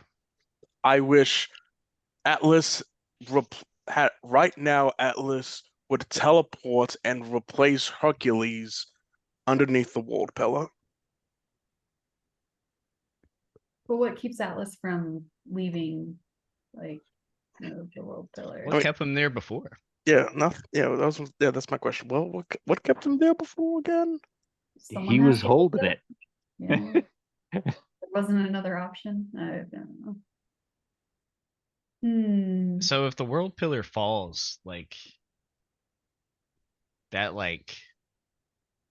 that destroys the whole world, right? Like Yeah. that. Okay. So I guess the Titans, they need the world pillar to stay up. They need somebody to have that job. Yeah. You could say, I wish that Atlas in this very moment was overwhelmingly compelled to take the world pillar and hold it on his back from Hercules, releasing him. Instead of releasing him, say releasing Hercules, Mhm. and to carry the burden of the world pillar henceforth. That was a lot of words, but That's a lot of words. But I get what you're saying. Mhm. Well, I want to like trade place, like have Atlas and Hercules trade places, because then we get Hercules on the battlefield. Okay. You could say I wish that at this exact moment, Hercules and Atlas would, Swap positions. yes, swap positions.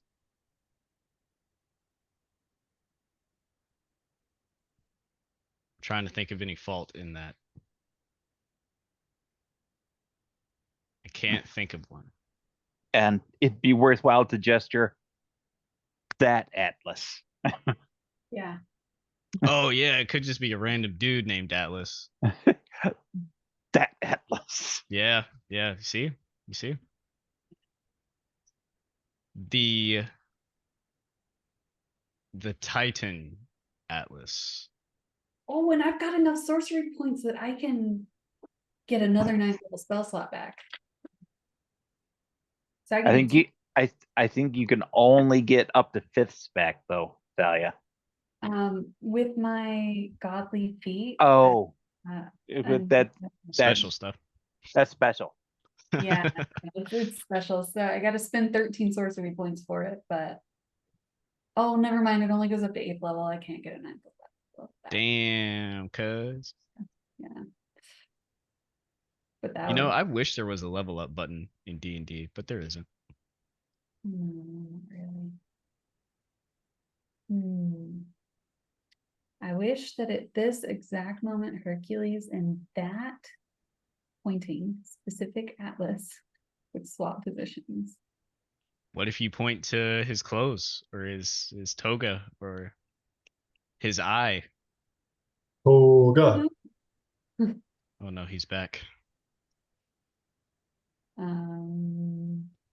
Abandon hope, all ye who enter here. Mm-hmm. Checks out. Checks out. Yeah, that's right.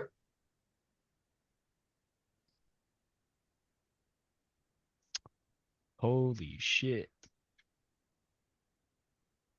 Strong now? A little stronger? Yeah. Oh, I didn't go through all your stats and check all your stats that are all messed up. I'm not saying they were ever messed up, but they're definitely not messed up now.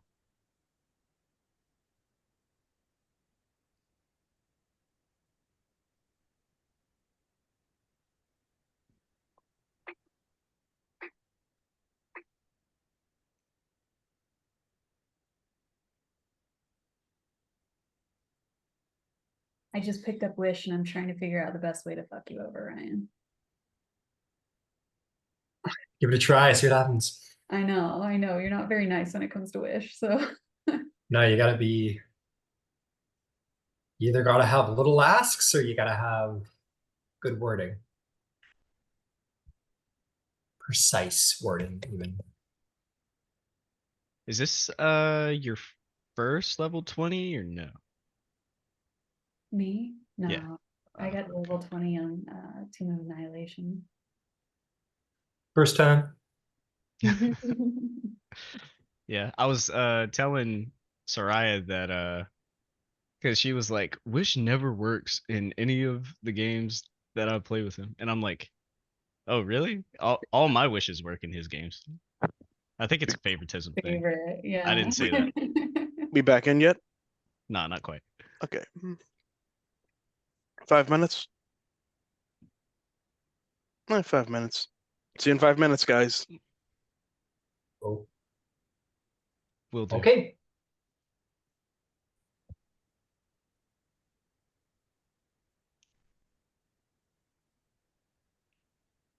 Oh boy, this combat that I had left behind some months ago. It's back for more. You didn't think it was over, did you?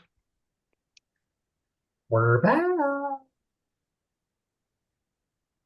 I gotta play into my PC's desires to flip off the bad guys as often as possible. Oh, one thing I will tell you. Oh yeah. Oh no, I'm talking to Soraya. Oh fine. So the way he likes to, I guess, rationalize Wish, right? Mhm. He, in his mind, Wish completes the task asked from the Wish with the least amount of effort, right? So if there is a spell that can accomplish that, then it'll just be the effects of that spell and then changed wording to whatever you said. Again, wording will impact whether or not it actually does what you want, or it does what you want and some other offshoot thing. Okay, how does that look? Oh, not you, Ryan. I don't need you to plan on how you're gonna fuck me over. Oh, you should have sent that in our side chat. It's okay. He'd be metagaming if that was the case. I'm just getting ready. That's all I'm doing. Yeah. I swapped out one of my invocations as well. Just to let you know.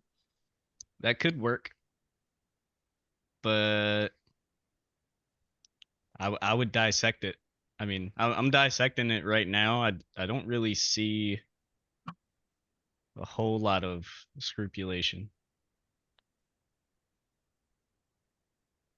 I can't say anything. So I will not say anything. I told her a slightly different way to word it, but this seems pretty good. I was gonna ask a question when we do come back to the game. I just want I was thinking about it. Okay, go for it.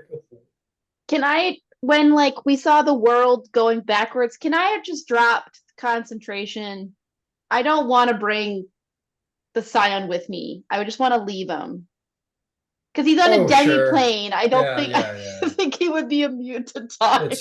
It's fine. He's not coming with you, don't worry. Cool. Yeah. I was just terrified. I was like, oh god, what if I lose concentration? No, he's not coming with you, don't worry. He didn't. Thanks. Yeah. I think it was pretty, like, you couldn't have brought like Gyasi's mom or Hephaestus with you because they were like, you're being sent there left a rip in time. Yeah. That is exclusive to the individuals who have been sent through time. So yes, it was just because I was like, I know we could technically, like, because when we last transported, I could keep fly up, and I was like, because he's in a demi plane, just in case she's like, you can stay. I think basically all of your magical effects will remain intact, except for the ones that are like not possible to keep intact. So cool. In the instance of concentrating on a banishment that no longer exists, you can't. Sweet. I mean, you can be there going humna, but the spell doesn't exist. No, I'm fine. You know? Yeah. I want to like bring him back and like then what, like right as he's like being unborn, just for funsies. Yeah, absolutely. Yeah, I think the moment the time started reversing, you would have hit a point where the spell would have just turned off. I'm just being safe, Ryan. I'm fair terrified. Enough. It's okay. Good. I mean, shit. Do you think he could get me with the word position? Should it be location instead? I'm sending you stuff right now. Oh, you are? Okay. Yeah. Thank you. Party wish.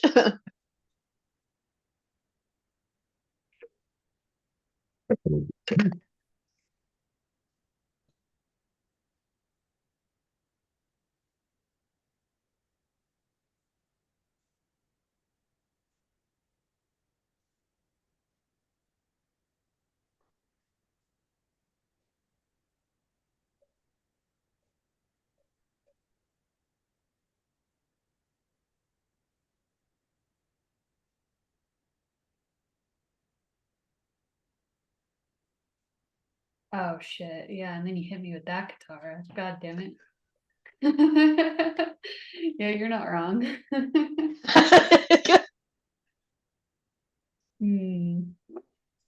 If we're being fair. If we're being fair, that's right.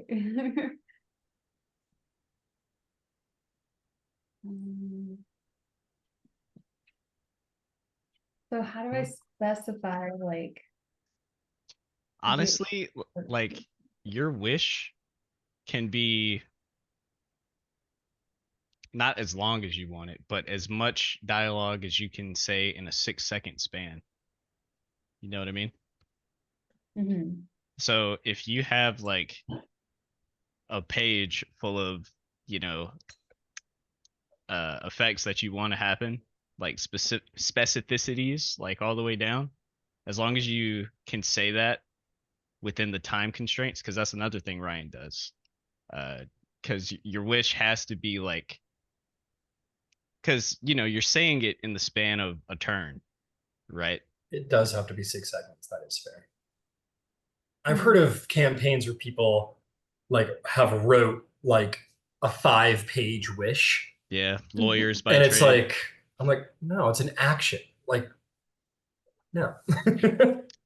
Yeah, so something you can say in a few seconds. So, and you're like, this is exactly what I said. You said it to him. I saw a clip the other day, and it's like a genie, and like the guy's making a wish, and he's like, "Well, no, you don't want to do that because you'll end up with this." And Oh, so he yeah, writes the down I the saw whole that too. in the full booklet, and he's like, okay, all these parameters. He's like, yeah, that will work. And he's like, great, I want that. I want this. Yeah. He's And like, he got well, the there you go. notebook. You have the He's book. like, ah, dude.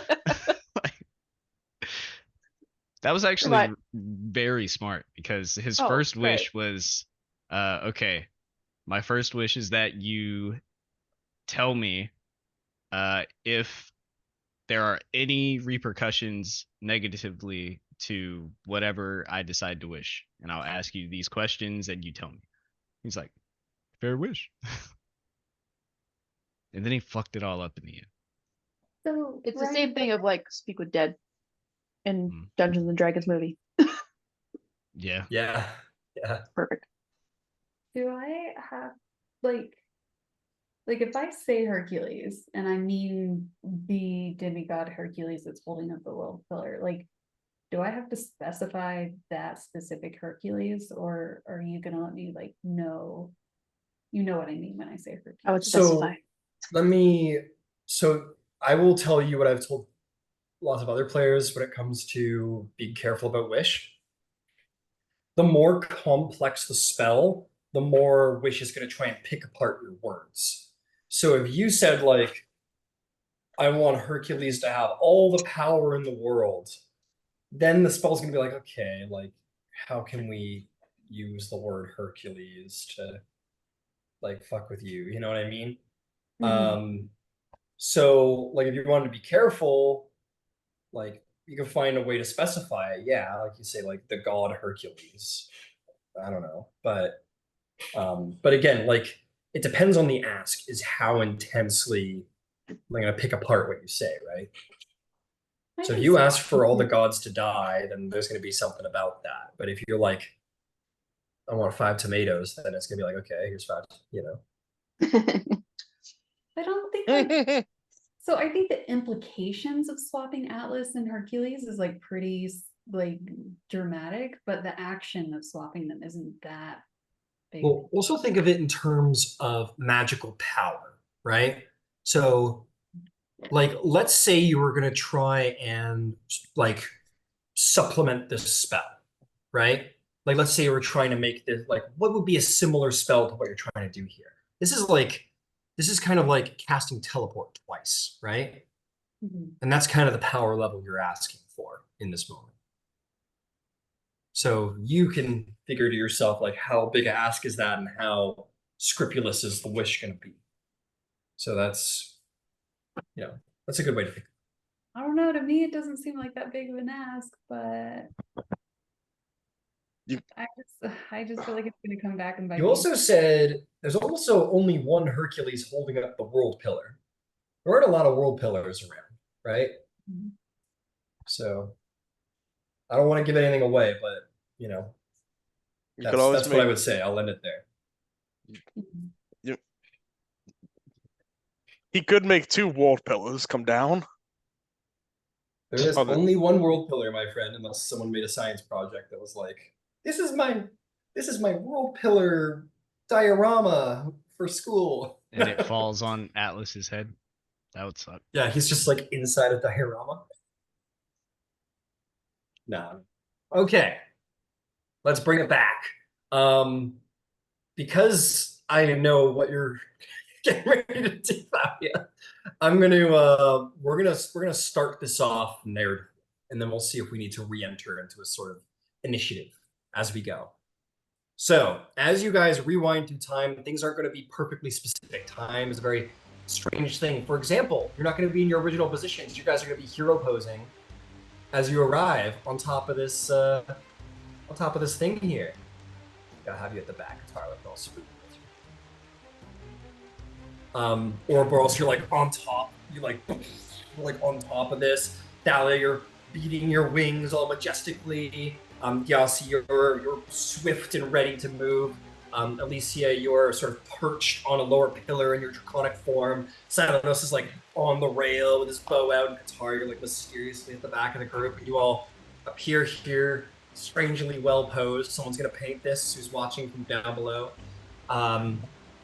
Actually need to shrink you guys down a little bit, but that's something I'll do on the side here. You gonna work with me? Probably not. Oh, that's why. Okay, here we go. So yeah, you guys all arrive here looking devastating, and you see that the battle has changed a little. Hermes is still fighting. Zeus is wielding lightning against Atlas, who is sort of as the lightning sort of strikes up across his body. Kronos sort of flies through the air and sort of rewinds time around Zeus as he's throwing bolts and keeps it from harming Atlas and giving Atlas the opportunity to take his strikes. We're all present. We're all here. We've made it back to the present. Kronos sort of turns and sees you all, and he goes, "What? How did you all?" Zeus turns around and sees you all, and there's sort of like a good, and sort of looks very pleased for the reinforcements. Meanwhile, down below, you see Ian Warren pulling a younger Valerie out of the earthquake that was formed from the mighty steps of Atlas. You see your chariot, Ouroboros, and your winged Pegasus sort of flying through the air, moving ever closer towards you. Hera herself is sort of at the back and like providing healing to the druids, but clearly the gods are not doing too well. Zeus holding the line, powerfully so, but it's very hard. Do a lot of damage when every time you do damage, someone reverses time around you. Is there anything that you would say or do in this moment? Any of you? I just roar. Gyasi absolutely will. He will look up at Kronos and say, "Hi, buddy. I'm coming for the other one." He goes, "Yeah." And he bears his scythe angrily in your direction. All of his attention and ire turned towards you. Y'all might want to move. Because that's coming over here. He begins to beat his wing, pulls up the scythe, and sort of comes through the air wildly. Does anybody else have anything they'd like to do in this moment? I just roar at him. Yeah, you roar back. I call over my Pegasus and chariot. You do so. Absolutely begins to move towards you as fast as it can. Anybody else? Did we lose concentration or anything like that? Only on the things that would have been impossible to maintain concentration. For example, Katara couldn't have maintained her banishment on the creature because it doesn't exist anymore, but everything else would still be up. So your Holy Aura, for example, that would still be active. Oh, cool. Okay. So I would have Cylon now bring back his dough. Can he do that twice in a day? His dough is gone for the day because it got damaged so heavily. Okay. I would like to subtle cast a spell. This one cannot be subtle cast because you need to speak in order to utilize it, and that is the only component anyway. So, as Kronos takes a great beat of his wings, bears back his mighty scythe, and flies towards you all. Zeus takes the moment to try and turn and throw a bolt to head him off. In that moment, what words would you speak? Don't make me cry, Ryan, okay? I wish that at this exact moment, Hercules, who is currently holding the world pillar, and the Titan Atlas, and point, if that helps, would swap precise locations. Okay. And you say these words. Yep, I see him there. You say this, and all of you feel magic begin to shimmer around you. You felt the bludgeoning, earthquaking steps of Atlas through the ground, but this, you don't feel through touch. You don't see it, nor hear it, nor necessarily feel it in any way through your five senses, but all of you have the blood of gods, and all of you have magic. And it is through magic, in whichever way you bear it, whether it be the blood in your veins, whether it be the might of giants at your fingertips, the magic of Gaia herself, the wild magics of the Underworld, your own intellectual arcane practices, whatever it may be, that rumbles at your fingertips within you. It's not, there's no other way to say it, but it's a sixth sense. You feel your magic sort of shimmer as if parts of it are being siphoned from you in part. And Thalia rewrites reality. Atlas, so in this moment, Zeus throws his mighty bolt at Kronos, who is transfixed on Gyasi, and takes the shot and is headed off as Thalia completes her words. And in that moment, you feel almost a tremor that silences, and you feel a wave of magic through the air that moves toward Atlas. He goes, "No, not again. Not another 1,000 years." Magic tremors around him as the Titan Atlas shimmers and sort of folds in on himself as magic itself pulls him and reverses him through the planes themselves, and replacing him, Hercules, the god of strength, athleticism, the mightiest of all demigods, who is now a great god himself, appears, sort of, and sort of pulls back his shoulders, goes, "What the fuck?" Sort of like looks around, a little surprised, and Kronos goes, "No! No!" Zeus goes, "Yes!" Fires another thunderbolt that hits him in the wing, and Kronos falls from the sky and smashes upon the walls of Troy, and sort of pulls himself forward. Zeus reels back his lightning bolt and says, "Surrender, Kronos. It's over." Kronos goes, "No, it's not." He pulls up his scythe. Zeus is frozen for just a moment as he bears through it. And Kronos says, "We will meet again, and I will cut you from time itself." And as he bears backwards, he folds time around him and vanishes. But was that a spell? you're a little far away for counterspell. This happens a couple 100 feet away from you. Oh man, okay. But Kronos slips away, but his mightiest Titan is sent back to bear the burden of the sky. And in one foul swoop, Thalia defeats Atlas. I didn't think it was Ouroboros cries a single tear. She's the new hero of Troy. Yeah, They will call her Ouroboros. Thalia of Troy. The same way Kronos was talking about, no! Ouroboros like, Ouroboros no! Damn. Holy shit. Did it. And as this happens, you see the sky itself sort of lift. You see like the clouds and the blue of the sky sort of, it's in a way where you would have never noticed it possible, but in this moment you see the sphere of the sky sort of lift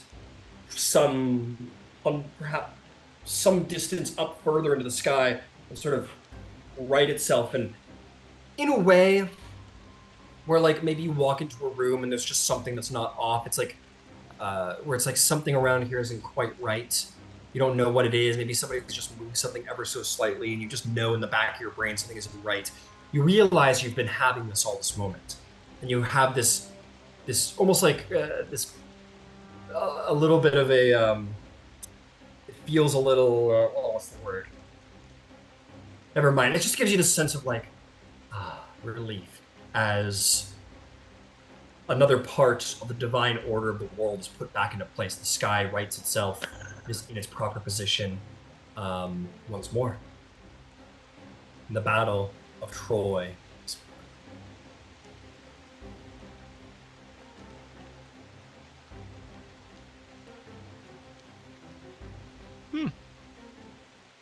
Damn. Well, Thalia's gonna take advantage of this moment to proselyte and use thaumaturgy and call out across the city, kneel before your gods. The Zeus has returned and the Demithots have freed your city, or saved your city. You do this, your voice flies out across the city, and slowly the mortals make their way out from their homes. These people who are not you any longer, for you are greater and mightier, clearly banishing a mighty titan one's foul blow. And as the people slowly trickle from their homes, the earth no longer rumbling, but except for the voice of the gods themselves, they all prostrate in the streets as you see some thousands of individuals all fall to their knees and bring their arms up wide in reverence and bow their heads so as not to look upon and offend your divine forms.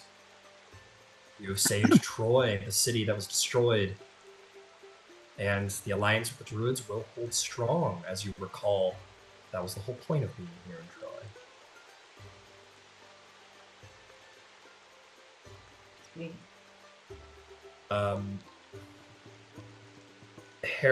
Zeus will sort of fly down to all of you, exacting and powerful lightning sort of rippling across his body. And he will say, "Good timing. How did you manage it?" We used your plan.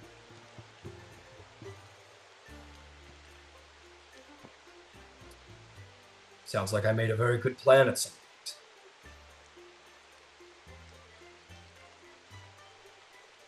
Well, good to have you all back. Kronos on the run. Atlas sent away. You could not expect a victory of this magnitude so easily. They reared their ugly heads, and now they're sent running. And what power you've conjured, goddess of grace. Perhaps I should have named you the goddess of power. I can claim more than one domain, as do many of the gods. Let us settle this war. Perhaps we might reevaluate each what denizens they follow, which domains they'll call their own. He'll look over at Alicia and sort of narrow his eyes. He'll go, "You." The dragon will, if it's possible, the dragon will look bit like a sad dog face, like like it's shrugging its shoulders. I don't think a dragon has the ability to look pathetic and sad. But in your like vicious draconic state, you kind of go. Just like shake your arms as your ferocious creature. He goes, need to talk to Hebe about keeping ambrosia perhaps a little more not loosely handed out. Regardless, the day is won and that is what is important. I'm overjoyed.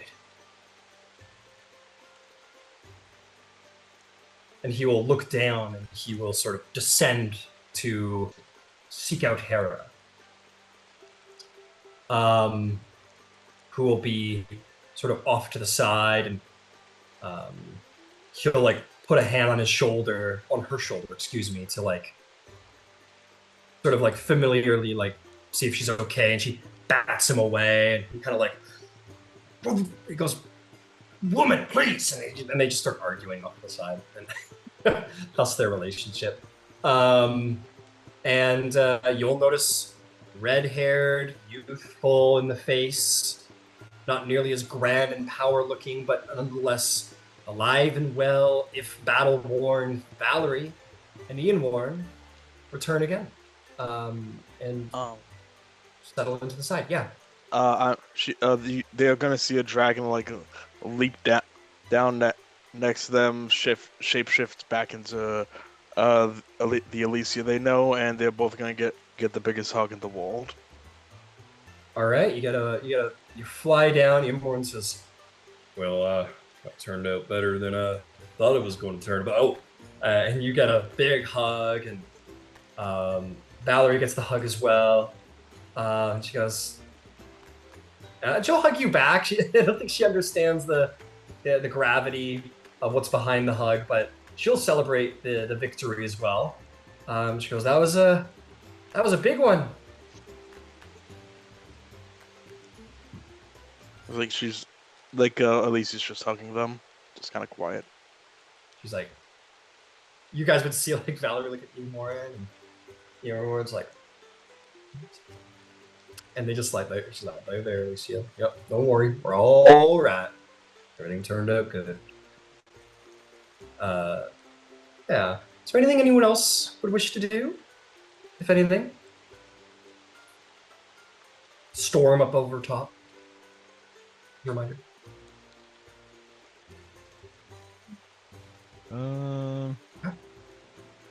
I mean, it's okay if the answer is no. Yeah, go ahead. Sure. In the aftermath, I will start ritually casting Skyrite. Oh yeah! All right. And I will sort of like an image of like Olympus, like the gods, sort of appearing over Troy. All right. You create this vista in the sky, like the gods sitting around on their mountaintop looking down, and the reverence in the street continues into these like the mortals down below sort of pray and are thankful for your greatness, for all that you've done. They revere you indeed.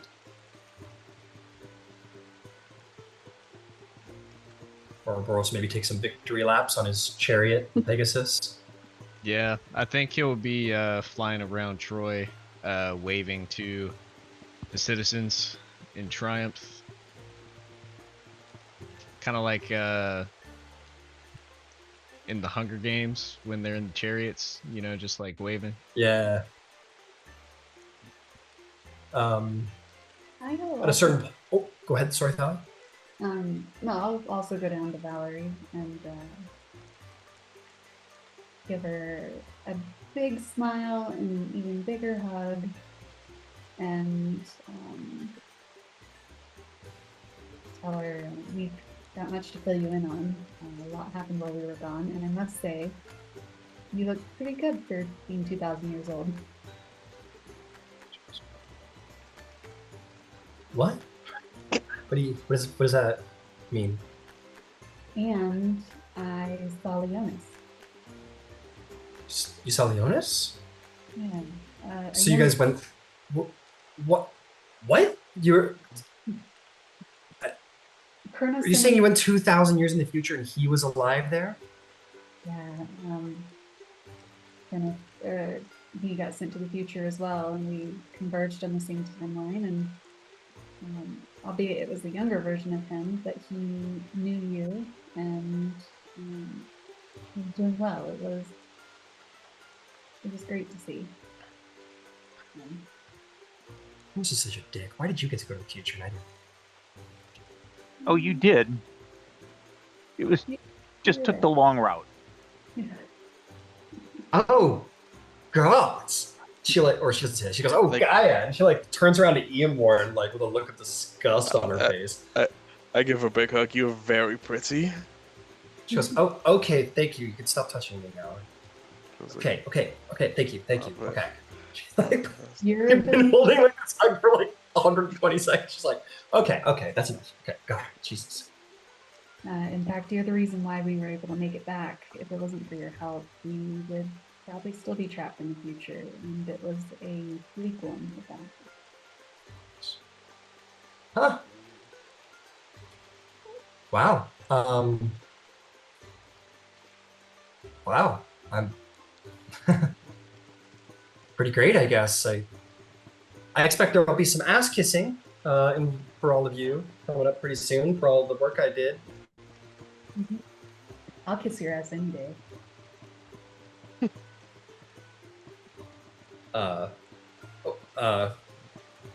Okay.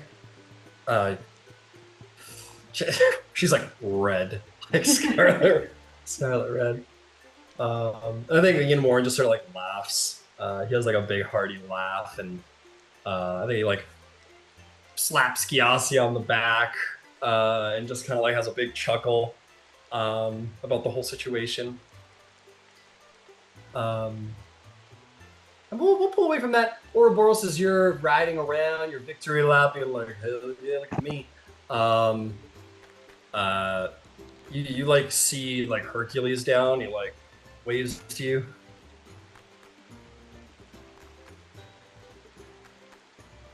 He like looks around as you're like going by, and he like picks up like a decent sized rock, and you're like, and he like yeets it at you. Can I try to catch it? He's not aiming for you. Oh. He hits your Pegasus. It's not for a lot of damage. Ugh, I mean, he doesn't intend for it to be for a lot of damage, let me put it that way. And your Pegasus sort of gets hit and kind of just like kind of falls, and you guys hit the ground. And then he walks over as you're like picking yourself up, and your Pegasus sort of like gets up and like limps a little bit. And he goes, "Ouroboros, good to see you."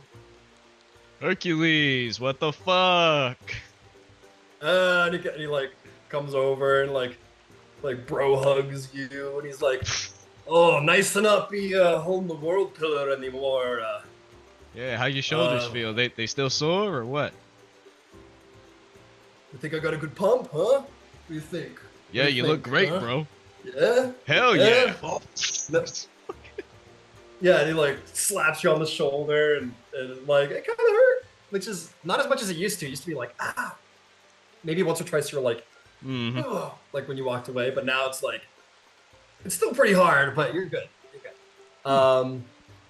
And he goes, "You've been getting a lot of the action. I'm usually the guy who gets all the action around here, but now I gotta, there's only one man for the job to hold the world pillar, right?" Well, I suppose so. Now, that person is something different. Yeah. What? What does that mean? Now it's Atlas. You fuck. Atlas is up there again? Yeah. Oh. Yeah, Thalia, well, she's something else. Poor big guy. I'm glad I could return the favor, Yeah. When I did my labors, he helped me out. So, hey, he's not so bad, Atlas. I'm sure. I wish I could have been the one to slay him, though. Oh, me too. Could you imagine? Me and you, maybe get Pops in on it too. 3 of us going to town. Oh, fucking God, man. Huh? Wouldn't that be something? I'm sure we can, fight him while he has the world pillar on his back. That's no fun. There's no sport hurting a guy who can't defend himself. He could probably kick. Yeah. Yeah. I guess. Well, good job. Place looks like shit, but, it's not for us to deal with. So, want to get a drink? Let's do it. All right. Hey, Boreas. And then you two will go up to Mount Olympus. Nice. Yeah, Pegasus and all. I'll tell you what, as you're standing over the city Katara, up on your tower, Silenos will look at you and go, "Hey, so, are you okay? I mean, that was a big fight. Just want to make sure you're doing okay." I have all my limbs. Suppose I could grow the back or attach it again if I needed to, but yeah, that's fine. Right. Good. Well, I just wanted to check, that was, and we made it back. That's, I don't know, really impressive. And we couldn't have done it without you. I know.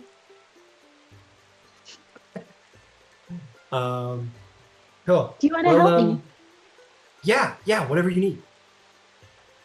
I would like to find a shop that sells magic inks. Oh, okay. Yeah. let's go try and see if we can find somewhere that sells magic inks. Yeah, cool. And he'll go with you, and you guys will start walking around Troy. People are like on their knees, praying, and you guys will just be like, "Hey, do you sell magic inks?" And if you can always go back to Mount Olympus, and somebody there will have something for you. Probably not best to ask the mortals for help, you know. Not good to ask mortals for help? Okay. No, you don't want to seem like you don't have power. You're a god, man. You can't let the mortals know. Right. You know what I mean? You could say, give me maybe that's what you do. You're like, that's what I was tributes in the form of yeah, okay, there you go. You're like, bring me tributes in the form of your magic parchments, and they're like, whatever you want, oh god of secrets. And they will, like, one person will run up with like a stack of them and like light them on fire to sacrifice them to you, and you're like, oh no, wait, and then they'll appear in your hands. And you're like, oh, cool. Sweet. And so we'll say that you get like, the city just kind of got devastated by like multiple earthquakes and a couple titans. So let's say you get like some guy out the street is able to get you like 50 gold worth of parchments, and you can get the rest back on a Mount Olympus as you need.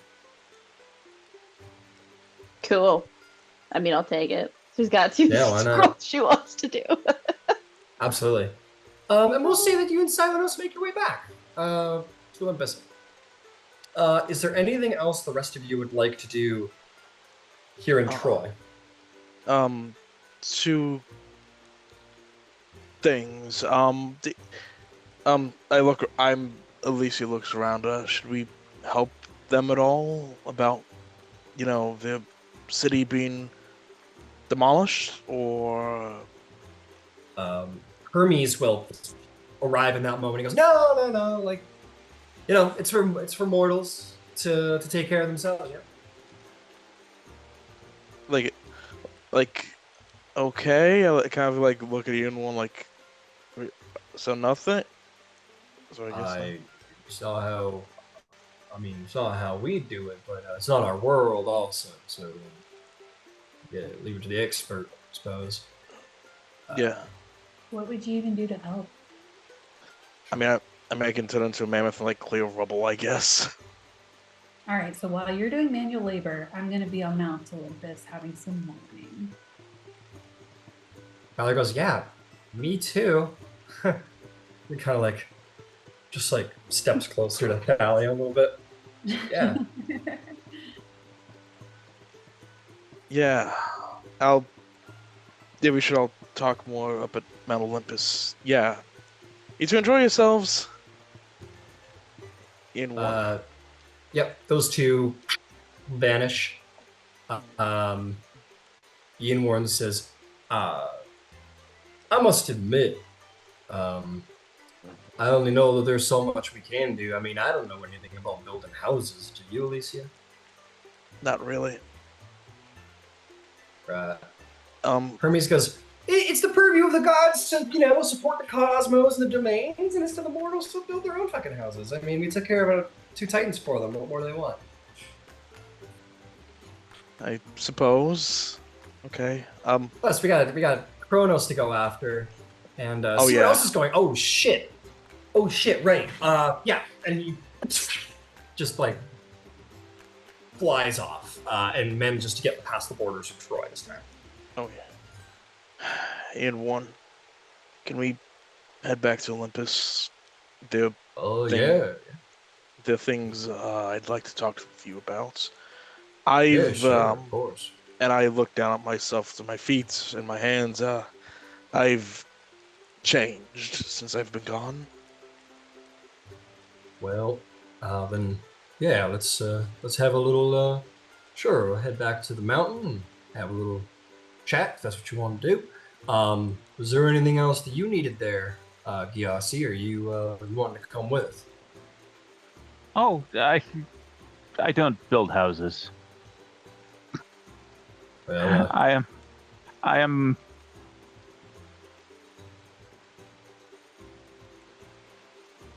Not my thing. We all have our purposes and whatnot. Let's let's go. I don't know how to do that. And then we'll say that at this point, like Zeus and like Hera walk back, and they're looking a little bit more friendly at this point for whatever reason. And Zeus says, "Yes, let us return to the mountain. It's time the gods knew of our victories and see what's changed, how this ambush was allowed." Glorious, and the great northern winds will take you away, and you will find your ways all back up to Mount Olympus. And there you will dwell in all of your glory. What plans now that you're on Mount Olympus? Well, before we get to plans, we should deal with the repercussions of the battle on Mount Olympus. Zeus is going to have you all transported to the throne room. As he walks in, who is he going to be speaking with? Oh God, who the fuck is that? I'm no good. Sorry, I distracted. As he walks in, he sort of stomps through, very regally, of course, but he does. And the gods are like not there. Nobody's there. I'm gonna save us some time and not go through every single one, but the gods are just largely not present. Zeus says something's not right. It's Hermes. And very quickly, Hermes will arrive again, and he'll say, "Zeus, Father, it's I think you're thinking the same thing I did. Yes, the other gods are having their own battle, it seems. We're missing some fights. I have reason to believe that they're in the Underworld." He goes, "Explain." Because I think Ippitus may have appeared to distract the other gods while the ambush was done upon us in Troy. I don't know their status. I can only go so deep into the Underworld, by myself. Zeus says, "I see." And he will turn to all of you, and he'll say, "You should all take rest. The Underworld needs straightening out. There's one more Titan that needs defeated. And then it is Kronos we must turn our attentions to. Go help your siblings, Hermes." And Hermes will nod and vanish once more.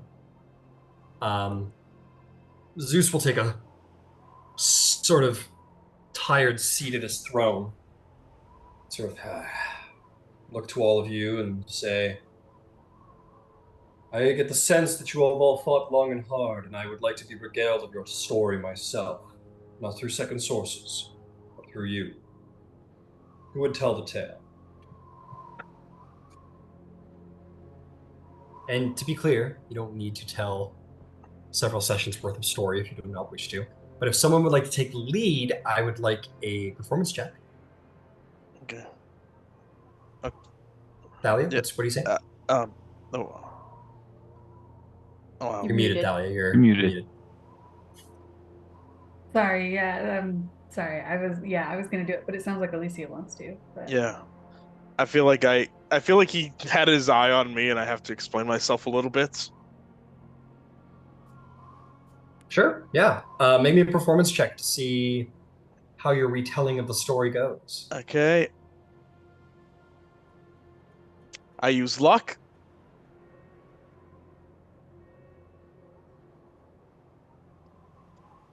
Perfect. Natural 20. Got it. For a total of? 21. 21. He hears your telling, and you are a little more eloquent than you really have ever been.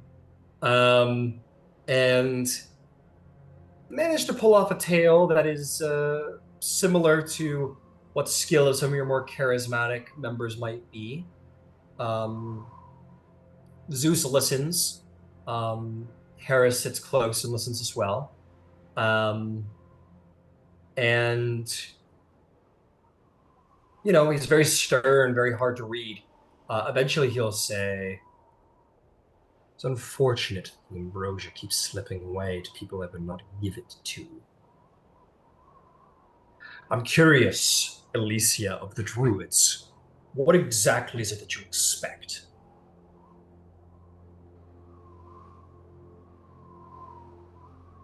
My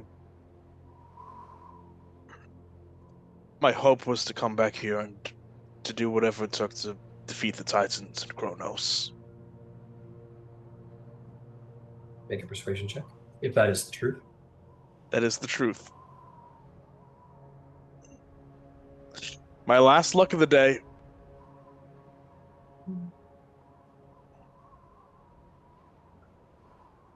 15. Team. He says, and after? Are you expecting dominions and domains in my court, on my mountaintop? I never wanted that. I just want to keep these lands and the land of the Druids safe. You needed ambrosia to do that. You needed godhood to do that.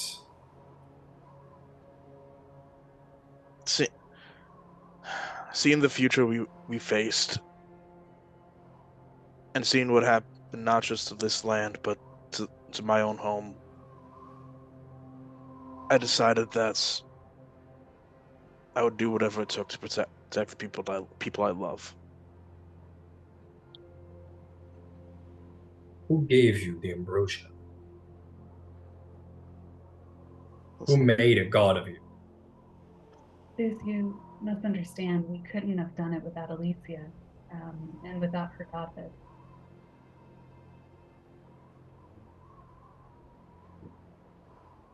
It speaks well of you, the god of grace. Will stick up. But I ask again, who provided the ambrosia? If feels like Alicia stays sad for a moment and just says, and it feels like she's gonna kick herself for saying this, but a friend in the future, helped us, and we wouldn't have been able to make it back and saved the day and sent Atlas away if it wasn't for this dear friend. You wouldn't know of them. Make a deception check, Thalia. I am going to say make it a disadvantage. Because Elysia did a lot of humming and hawing and stirring up and looking guilty. Touch him, Thalia. Quick! Put your hand on him, quick! Come here, Zeus. Come here! Let me just hug you. I miss you so much. Oh boy. I got a 15, but I'm gonna lucky as well. So do I reroll once or do I reroll? Reroll once. It is just one more dice and you take that. It's a 25. 25. Looks to Hera. Hera says, Zeus, they saved us from Atlas. Your power is mighty, but Kronos rewound you, put you in such a position that you could not protect us as you have so many times. They have always done well by Olympus, the Demithots, and if this Elysia, who comes to us from Druidic lands, had ill intent upon Olympus, I don't think they would have risked the ambrosia on her. It does not seem that it was stolen, is it? At the very least, it was helped along by a friend of Olympus? Gyasi will simply look at Zeus and Hera and say, Lord, lady, you learned how to make it. Do you think in the fullness of time, when desperation is at the door, no one else would?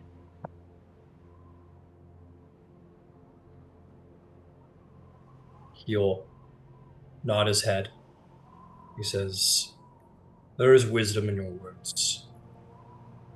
And perhaps indeed all the more reason that the gods should rule the lands. That these powers might not be passed around and accessible so simply.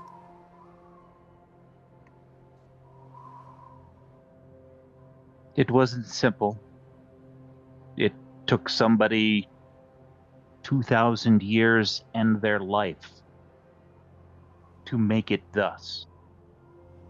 I wouldn't call that simple.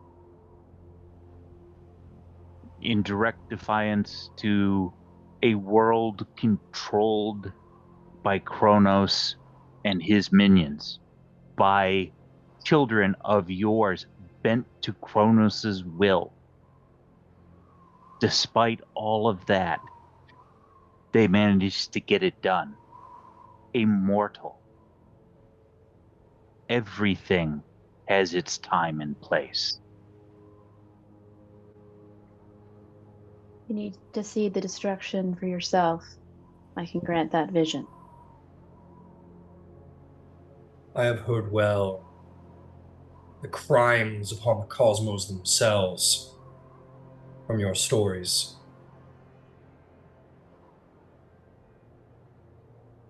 You all speak well enough. There will be no punishment for this. Indeed, instead, Olympus does grant you its thanks, all of you, for returning as you did, and for aiding so exceptionally. And indeed, there will be laurels and victories won to all, especially you, Thalia. Very few have defeated a Titan so swiftly and eagerly.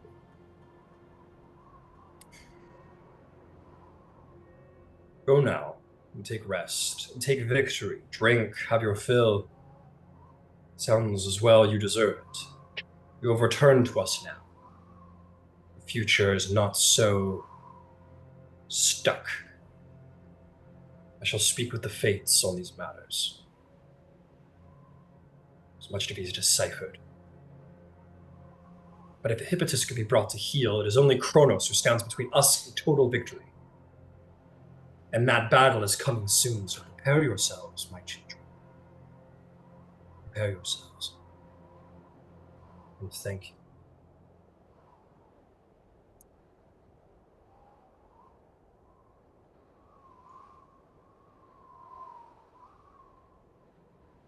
Good to be back. I bow deeply and depart. Okay. I will as well, but she will not make eye contact with her. She just Got it. You feel her attention on you. yeah, I'm sure. Okay. I think yeah. Ouroboros, he would approach his father. Okay.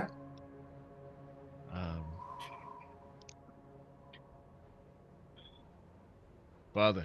Everybody leaves, but you stay. Sounds like. Yeah. You approach Zeus. He says, "Son, time-traveling son of mine, who I see bears the mark of my bolts. Now, some future you find yourself." Yes. The bolt was sent to the lands of Gaia. There it plunged itself within the world tree.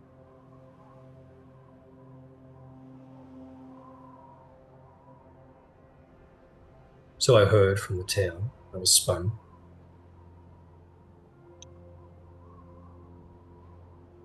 And I was able to bring the Primordial Bolt to heal. I was able to wield it How did it feel to wield all awesome power as it is?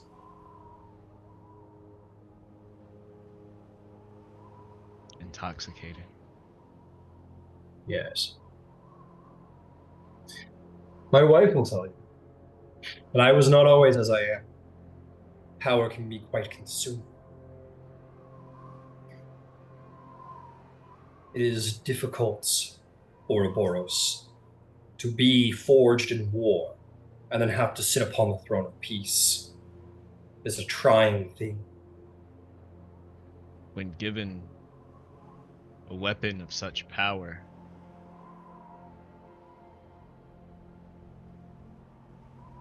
it almost seems to tug at the very nature of you to use it. Of course. Such power is eager to be wielded. And how did you wield it, son?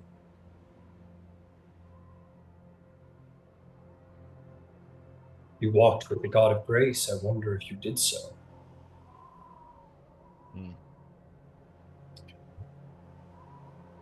There were times when my word was challenged.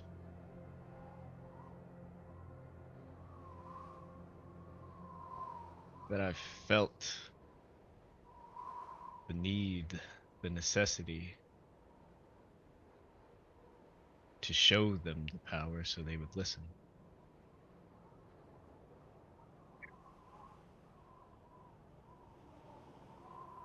I think this is a good opportunity to ask you, as you walk beside your friends, what is it that you wish to bring to them?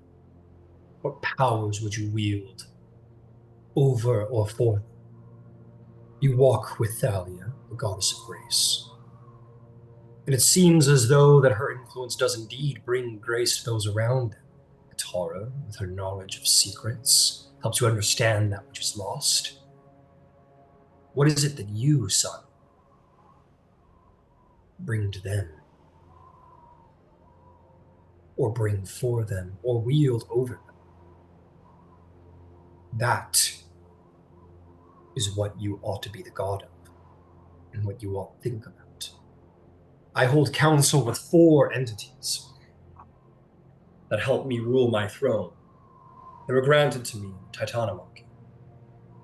The god of zeal, the god of victory, the god of strength, and the god of force. These personifications are what help me rule. So as you are a part of a whole, this group that you wander with, you should begin to ask yourself, what is it that you bring to them?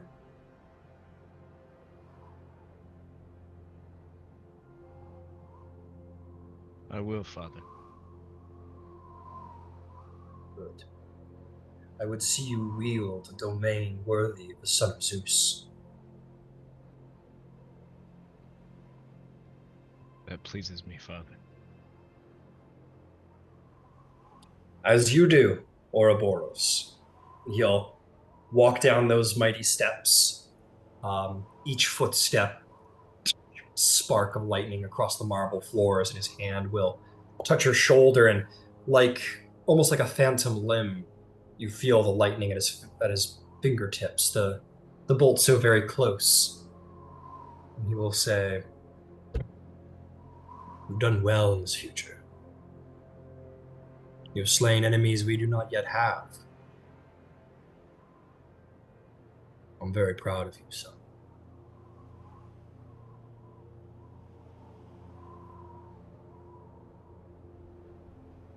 I aim to please. And he'll have feeling that power that he knows. He knows how it feels. He knows the intoxication that it gives him. I think it would be hard for him not to feel a bit of longing for the bolt. You have but the smallest sliver of that power about you. You have your bonus action, and you're resistant to lightning and so on. And maybe you feel that at your fingertips, just like a drop in the water of the ocean that is the power that Zeus wields. There are stories of Zeus single-handedly defeating the god of all monsters, Typhon, whose very body stretched across the skies in his great might, and in a one-on-one battle, Zeus won, and in no small part, surely, to the lightning bolt. And that power you wielded once, but no longer. And I think realizing these feelings, realizing that he's even having a whisper in the wind in his mind of taking it. I think he'll turn around with a smile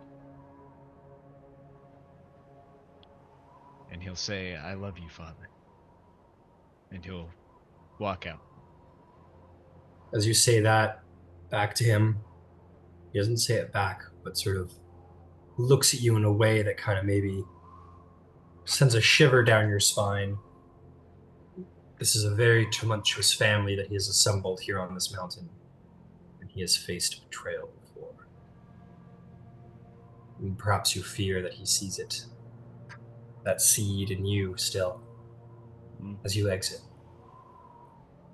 And with that, your victory over the Titans complete, almost complete, all but one or two. That is where we will take our end for the night. Pick it up next week. Bring Kronos to heal soon enough. What?